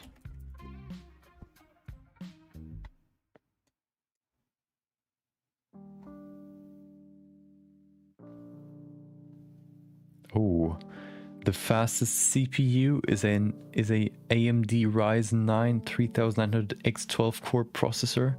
The fastest GPU is a GeForce RTX 2080 Ti. That's probably not like wait. Oh yeah. Oh wait, what? A GeForce RTX? Okay, yeah, makes sense. Okay, the 3090. Oh wait, what? The Nvidia GeForce RTX 3090 is worse than the 2080 Ti? Okay, that's interesting. It's actually quite low in the scale. Operation system distribution. Oh, yeah, well, I guess like over 75% use Windows. Even more people use... So, how many are there? I don't know. Like, okay, So, over 75% use Windows for Blender. Roughly 15% use Linux and 5% use Mac. Yeah, let me show you.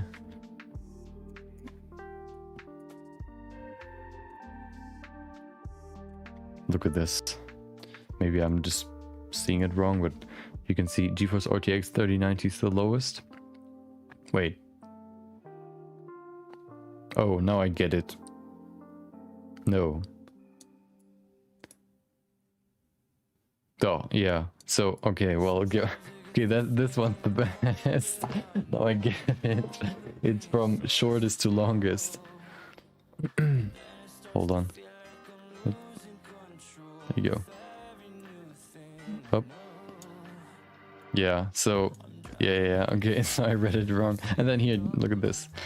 We have, of course, Windows with like, I don't know, 80%. Then you have Linux, even way more than Mac. Device distribution, what is CUDA? CPU, Open, CL, optics, okay.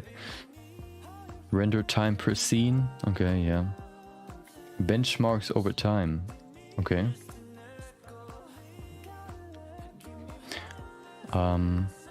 But there's no benchmarks like where you can compare these three. I guess, let's see. Benchmarks, Blender, OS benchmarks, not videos. Oh, look at this. That's like an interesting video. Okay, let's see. Nope. Titan, nope. Well, that's all just the same. Yeah, maybe Linux is better. I don't know. Maybe. Oh, I forgot.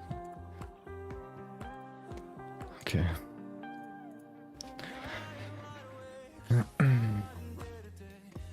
Yeah, maybe. Who knows? Maybe I have to look. I have to watch the video comparing Linux and Windows.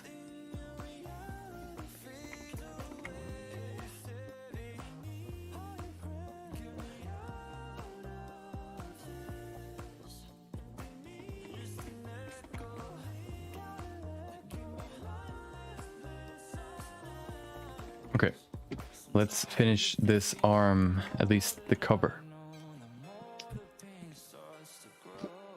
Okay, so we need the solidify on the other side. There you go. We have to switch this back to in front of. Where's the other one? Wait, what? Where's my duplicate? Oh, no, what? Oh, there it is. Okay. So we delete everything up down here. Okay, that's an interesting selection. There you go. We also delete this part. This part. You know, I still have the plan to at some point when there's like no illness anymore, or like no sickness roaming the cities, I want to go to my local PC dealer and like build the strongest, or like at least like maybe through the internet, I don't know, just build the strongest PC I can build, basically, just so that I have like the PC for like the next 10 years or so, just so I don't have to care about it anymore. So I can do everything I want in light speed. Then the only thing that is slow is my internet.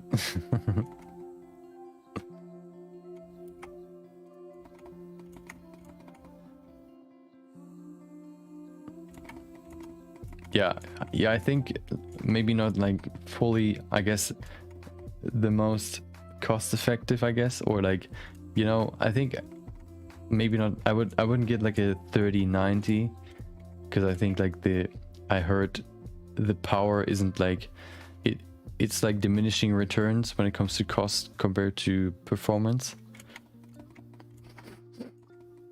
So you wouldn't get like a 3090, for example. You would rather get like a, what is it, 3080, and then like, yeah, I'm not an expert, so I would just like ask someone who has more info on that. Well, but I don't want to care about it anymore. At least for the next, I don't know. I mean, it could like, it could probably be the same, or it could probably this story could probably be saying like similar to what I have right now. Like I built my PC probably, I don't even know. Back in the day, it was like a mid-tier PC maybe, and it's still holding up. So I guess, let me see. Where can I see that again? I think it might. Can I see that in my task manager? No. Yeah, let's go to device manager.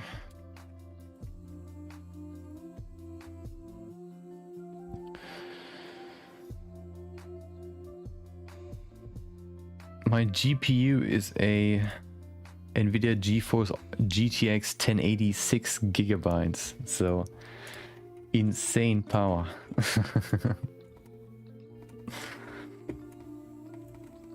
I think when I bought it, the 1080 just recently came out, or no, 1060, 1066 gigabytes RAM, or whatever.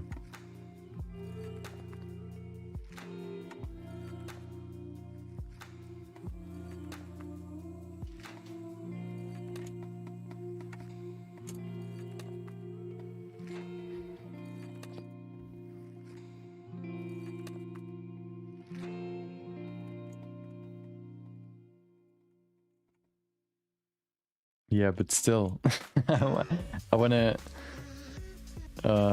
improve my performance. You know, I want to play games on the highest quality, or at least like the second highest. You know, so I need more power, and I kind of just want to improve, I guess, my rig.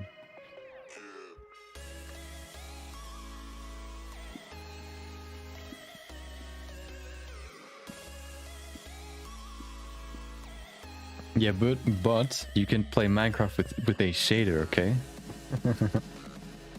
So that's good. Yeah, I don't know. It's still like a plan that is like far out, but at some point I kind of want to, I guess, what is it? Level up, whatever. There's a certain word, but I can't remember what it's called. Okay, so let's finish this. Finish this up. Ta-da. Ta-da.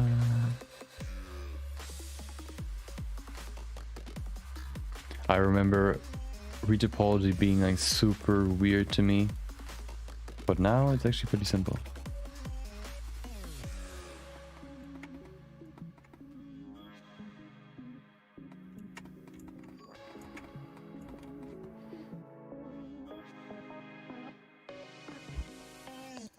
Video decoding. For what do you use the decoding? Is decoding is for opening videos or whatever? Encoding is for sending out videos, right? Or like converting them into something, whatever. I have no idea, dude. As I said before, I'm illiterate when it comes to this stuff.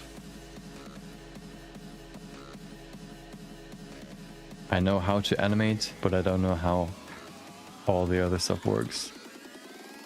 Yeah, encoding is like packing everything together into a small little box. Like making it like smaller, I guess.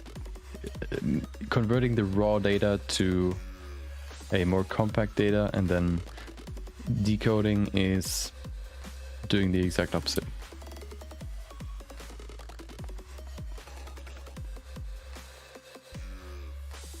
Nice.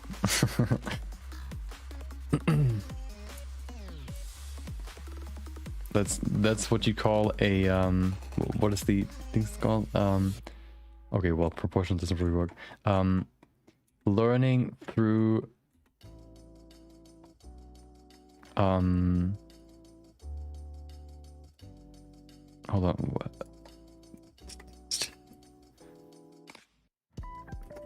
Dude. Oh yeah, learning through proximity. Just because I work with 3D animation programs like After Effects, I see all these like all these weird vocabulary words or words, and I somehow just connect them and they make sense in a certain way. The more I like work with them, the more I kind of can guess what they do, but I don't really know what they do. Like I don't know the perfect definition. It's just like experience.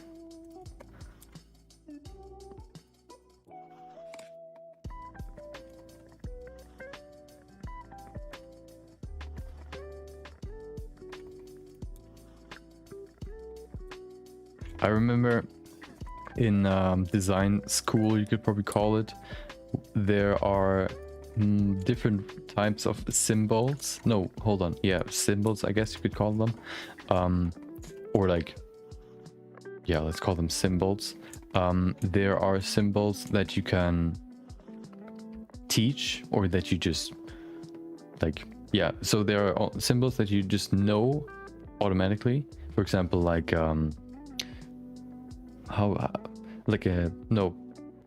okay, I already forgot what it was.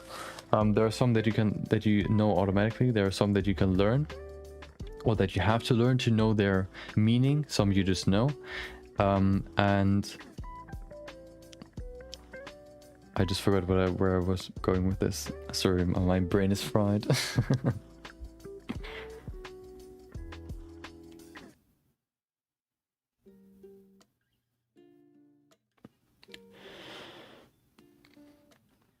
Yeah, that's similar to how Blender works. You can kind of allocate whether or not you want to use your GPU for rendering, or you want to use your CPU. This way you can kind of make it go faster or slower, depending on what is better. Like whether or not your CPU is better or your GPU. Usually your GPU is better to use for rendering, because the GPU is not really used that much if you don't like play any videos or games or whatever. So they have more capabilities.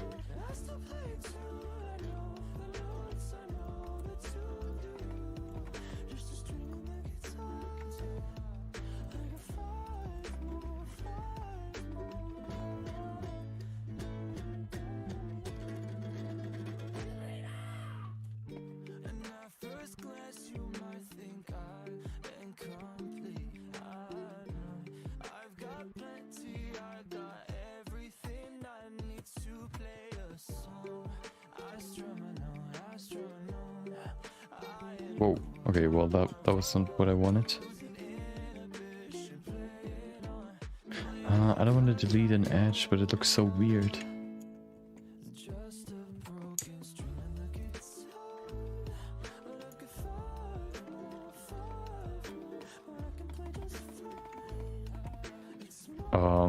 I would say those symbols are like, you need to learn them before you know what they do. I mean, could you say what they do without like learning it? It's similar to, like, the perfect example is like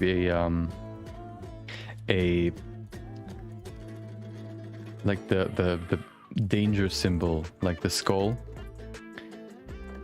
The story that our teacher told us was basically there was like a minefield, or like in all the regions where there are still like mines from the war, you would have these death, or like these danger signs with like these skulls. And for kids that don't know what skulls mean or what that sign means, it's basically just a smiley face. So they would just think, oh, it sounds like a fun area. So they would just like go into the minefields, and well, they wouldn't have fun for a long time. You know, so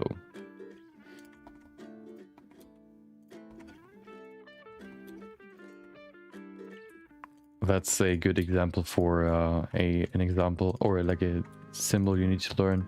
I can't really remember which ones you don't have to, or which ones you just know. Let me see, let me just look some up. Types of symbols. There are some that, wait, what was it? No, that's depending. No, that's oh, the 4 categories. There they are. Tangible symbols, pictorial symbols, orthography, or orthography and orthographic symbols. Okay.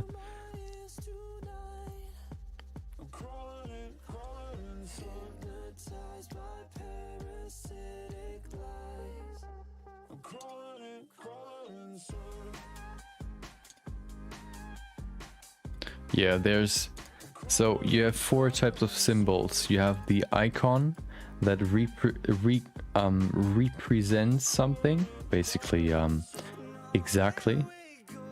No. Hold on. So you have the icon.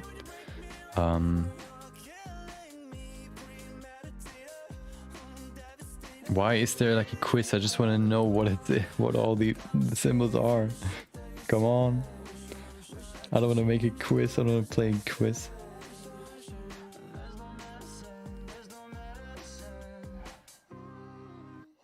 Yeah, icons are a perfect representation, or like a literal, I guess you could say, representation of an object.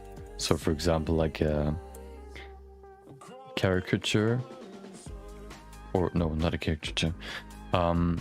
Illustrations, basically. Pictograms are simplifications that still represent, or where you can still kind of see what that object is supposed to, or what it's supposed to represent.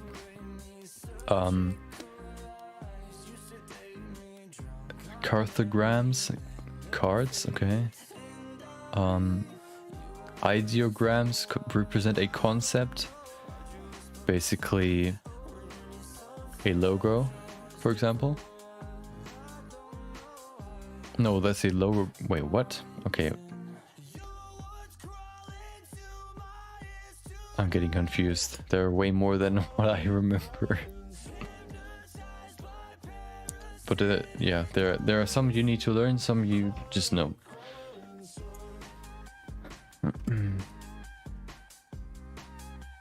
Okay.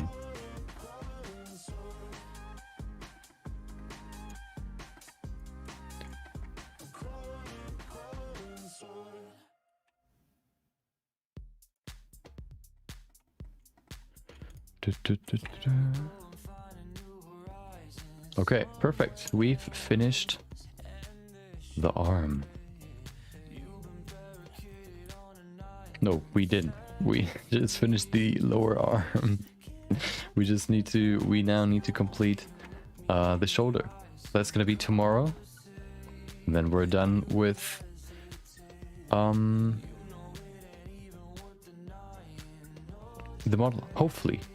Nope, I drank a little bit in the beginning when I was doing the quick sketch.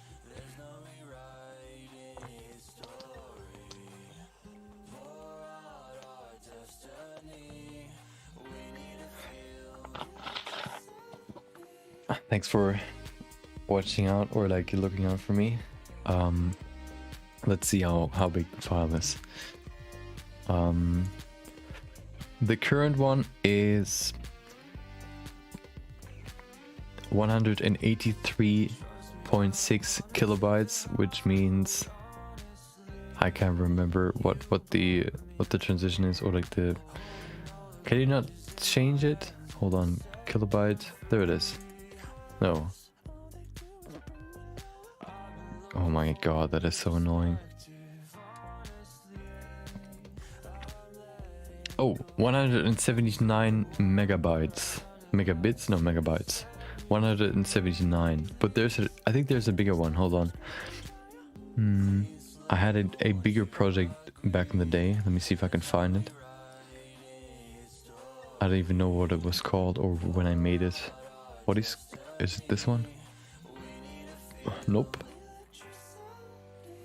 Oh, it's called Quicksculpt, and it's probably the project that I've been working on the longest since now.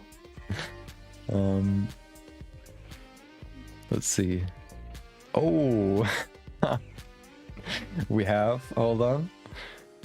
That's the showcase. There it is.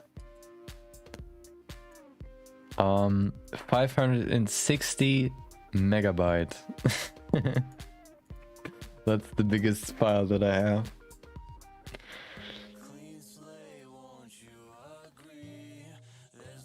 So this one is actually quite far away from that. Maybe we'll get close to it, but I don't think so. I actually like included like surrounding or like environments as well. Some clouds, some special effects, some shaders. I don't know how much shaders really affect file size. So we can maybe if we don't forget it, we can see how big the file will be at the end, or is at the end. Look at that. Perfect edges on all of those objects. And then compare it to the other side. Oh no. Yeah, maybe I'll yeah, I can probably just copy this side to the other side and then like that could work. I mean, I could probably show you what the other project looks like. Let me see when I made it. Okay, let's save this one. When did I... Oh, it was... No. 2021? Oh, that's bad. Wait, isn't there like a timestamp for when I opened it the last time, or changed something? No, changed... Oh, well, the timestamp is messed up. Okay. But what about the previous file? 2020. So roughly a year ago. Almost a year ago. 11 months. Okay, let's see what... Let's open it. So... Oh, that is actually perfect. So this one's probably the project where I basically tried to make like a benchmark project, trying to see how well I can, like trying to put in as much effort as possible to create like the best project possible, I guess. So let's see what it looks like, and then we can compare it to this one once we're done with this one.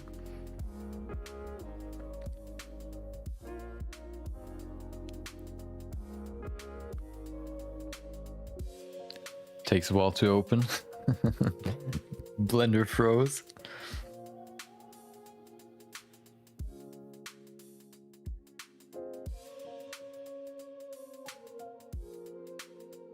Okay. Come on, I believe in you. Hopefully OBS isn't crashing because it takes up... Oh, there it is. Haha. See? This one's way more complex than the other one. Like with these shadow, with the shadow cloak, all the armor, like these small icicles. Yeah, and the hair. Hold on, let me see if I can show you the hair. Are they still linked? Let's see.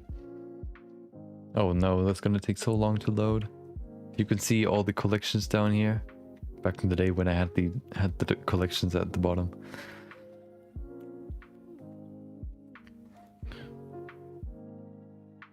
Come on.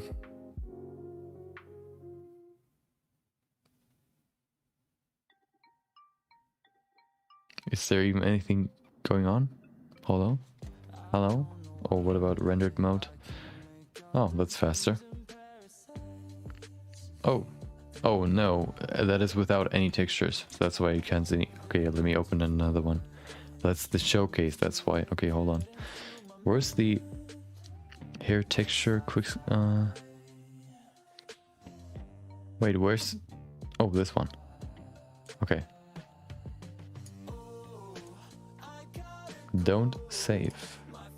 Oh, you can even see the render at the bottom there. So I think the yeah, cough means head, and then like, oh, can you see my mouse? No, you can't. So you have crown from bottom to top. First of all, model, and then crown, hair, head, icicles, neck, shoulders, gloves, hands. I guess like oh, okay, well, oh, this one's even worse. with all the lights and all that stuff. I put in some smoke. That's why there are these boxes. Hold on. There you go. Background as well. So you have the final render there, and I wanted to recreate a 2D image. So let me see if I can find the 2D image. Reference. There it is. So that's the 2D version. That's what I wanted to recreate. So that's the reference. And where's my end result? This one? Yeah, that's the end result. Yeah, I think like maybe I was just not good enough with lighting and all that stuff. This one looks flatter, I guess, compared to the original. This one just has more depth. Maybe you could go in and use some post-production on this one as well. I haven't done any post-production on this one, but overall I think there's a lot you can improve. The face especially, I think I've gotten a lot better with the faces. This is just like super flat. There's no like structure. Yeah, but this one's the biggest file that I have. You can see the hair has different levels, red, or like these are all different levels. If I go in here, let me see if the textures are still applied. They should be, because I never moved the file. Oh, hold on. I need to remove all the stuff. There you go. So those are basically just cards with a hair texture on it. It takes quite a while to get like less noisy. Oh, hold on. I can just go into. Let's switch back. Come on. Okay. Let's switch to Eevee. Hopefully this one's faster. Maybe it doesn't even work. Doesn't seem like it does. Oh. This looks pretty cool. I've never seen it in Eevee. Oh, real time. You can move around without any noise. This looks kind of like a game character in this view. Of course, it's like a game engine, so it's supposed to look that way. Hopefully the stream isn't like suffering. Doesn't seem like it is, I think. Hopefully. Oh, maybe it is. Let's see. I think the hair is still loading. I don't know. Yeah, it's still loading. 2% shader compilation. Oh.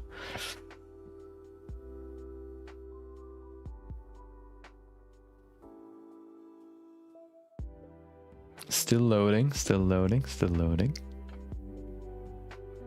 Come on. There can't be so much stuff to load.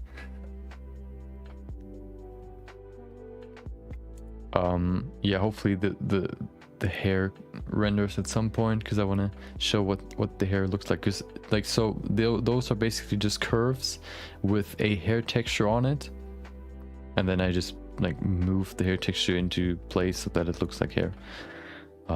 Let's see, I'm just gonna let it load. Hopefully at some point it's done.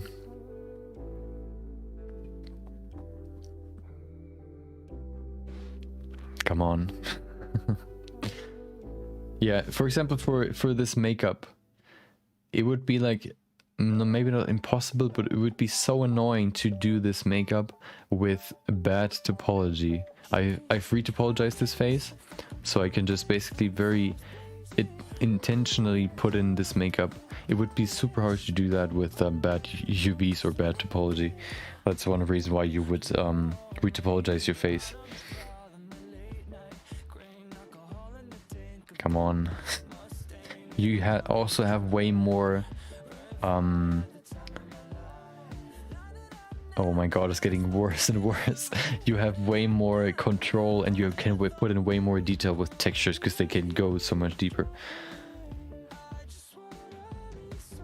Yeah, so every hair card started like just like a straight card and I moved it into place. I think that's also a problem or like a mistake that I've made with this character. This character is actually the first character where I used hair cards. Oh, you can see the fire. And so the problem was that I made the strands too small or too thin, or you can see it now.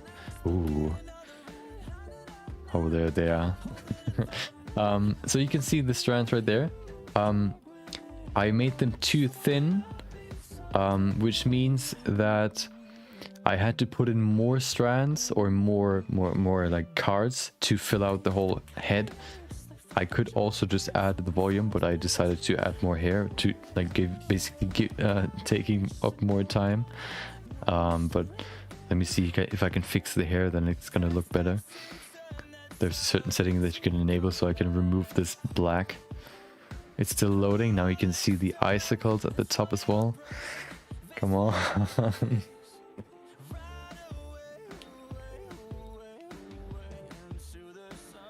It's done now. It seems like it's done.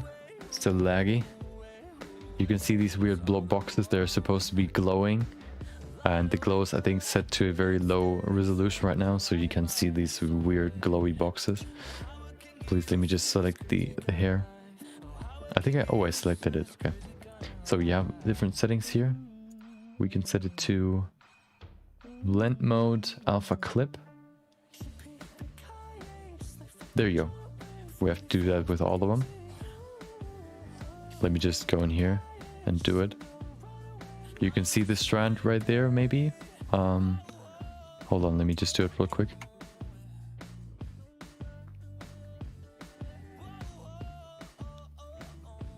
There you go. Oh, okay. So we have the red ones. That's the outer layer. So if you model hair, you have multiple layers. You have the base layer, basically just covering up the head so you don't see any skin.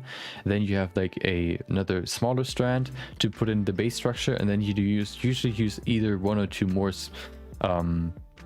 hair cards with different textures to give it just more structure and more randomness to complete the hair. There you go. Alpha clip. There you go, that's the next one, purple. And then green is the last one. I think green was the filler layer. Alpha clip. Da-da-da. Oh, she's getting bald. Oh no. She's losing hair. I think yeah, the density is probably not enough for this display method. For cycles it works, but apparently for Eevee that's just not enough. But you can see what it's supposed to look like. You would also probably have to change the eye shader a little bit so you can see through the eyes. Right now they're just black because of the setup, how the shader is set up. But that's how you can create hair with textures. And yeah, every hair card has been moved by me. It took quite a while, and that was like one of the most annoying parts of the whole sculpt. But I think it looks pretty cool in the end. There you go. So that was the benchmark project from last year. What we're working on right now is basically the benchmark for this year. So let's see how far we can push it. Probably because of the deadline, maybe we have to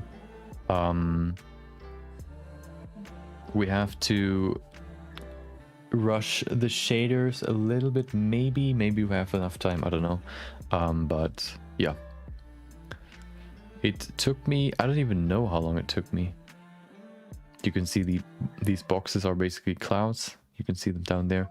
I don't think I can see it somewhere. Definitely a long time. Let me see. I could I have an idea how I can see it.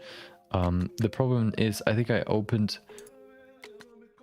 could give you a rough estimate. So we have, what is the earliest one? 2020. So this one's from the 20th of June. 20th of June. And the earliest one is from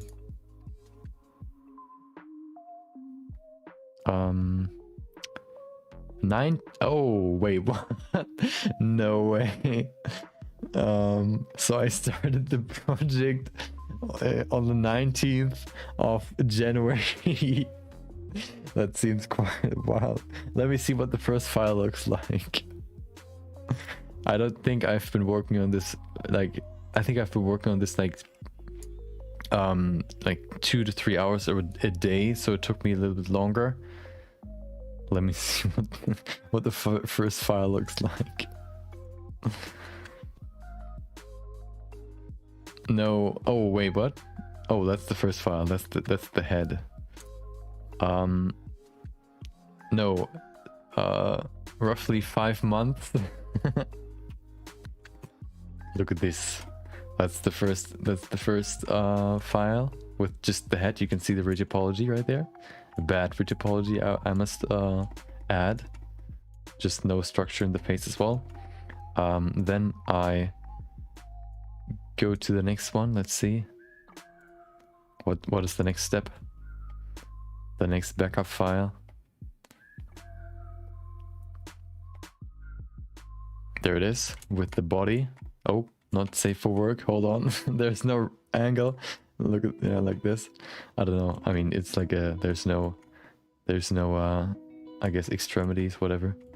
That's the second file, or the second version with the body. I also separated the head from the body just to make it easy on myself. I didn't use a base mesh. I basically just sculpted everything, which was probably a bad idea. That is, oh, this one's actually a good hand. I think this one's probably one of my best hands that I ever sculpted. Yeah. So this one came out pretty good. Let's see the next one. Maybe we should go, okay, let's look at the next one and then we can go maybe 2 steps further. At some point I added the armor. Yeah, now that's the rough armor. I used the shrink wrap method, basically just going in here and putting up the first layer and then just putting in thickness with a, what is it, solidify modifier, smoothing it out with a subdivision surface modifier. That is the basic layout for the armor. Okay, what's the next?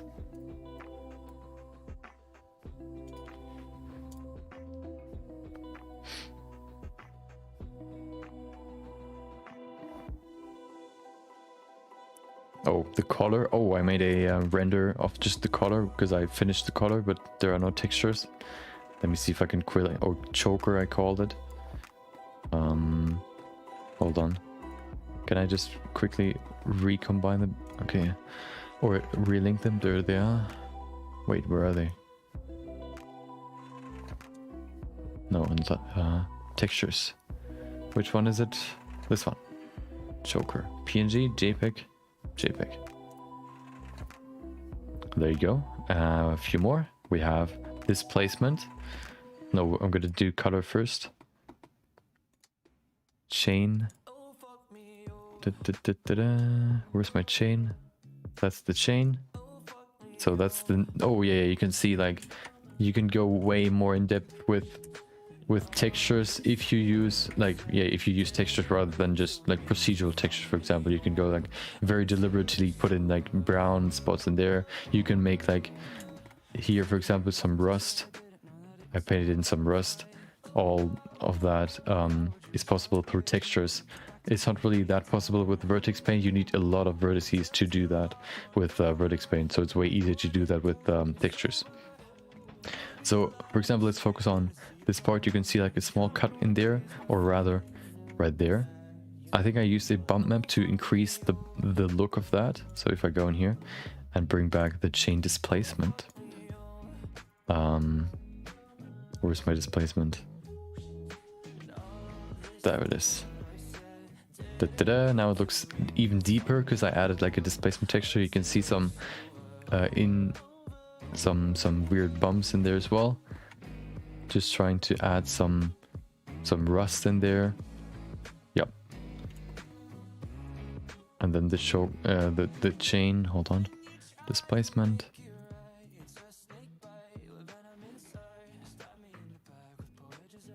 Where is it? Where's my chain? Nope, my collar. Wait, where is it? I can't see it. Yeah, but you know, you get the gist. Let me see. Let me go a few steps ahead, maybe to number 8, backup number 8. We go from 4 to 8. Let's see. I think I also made a render of the crown, but I think we would have to re-link the textures there as well. Oh, now we have some horns. Is there anything else? Did I hide it? Yeah. Oh. Oh yeah, the basic armor. Da -da -da. Come on. Oh. Freeze. It froze. Oh no. Yeah, that's basically like where I started adding all the armor. These small skulls, or this fabric. I think this one is actually where I started with cloth simulations. You can see like the finger armor, whatever, or gloves. Yeah, that was the current step. Oh, then the crown is actually after. Yeah, but yeah. You get the gist. So this one I started on January and I ended it on June. So it took quite a while. I think we've been working on the MSI Creator Award submission for like 2 months now almost. So at least we're faster.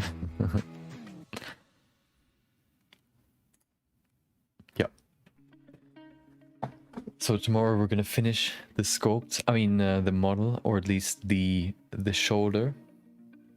I plan on starting the shading process next week, or the lighting process, maybe both.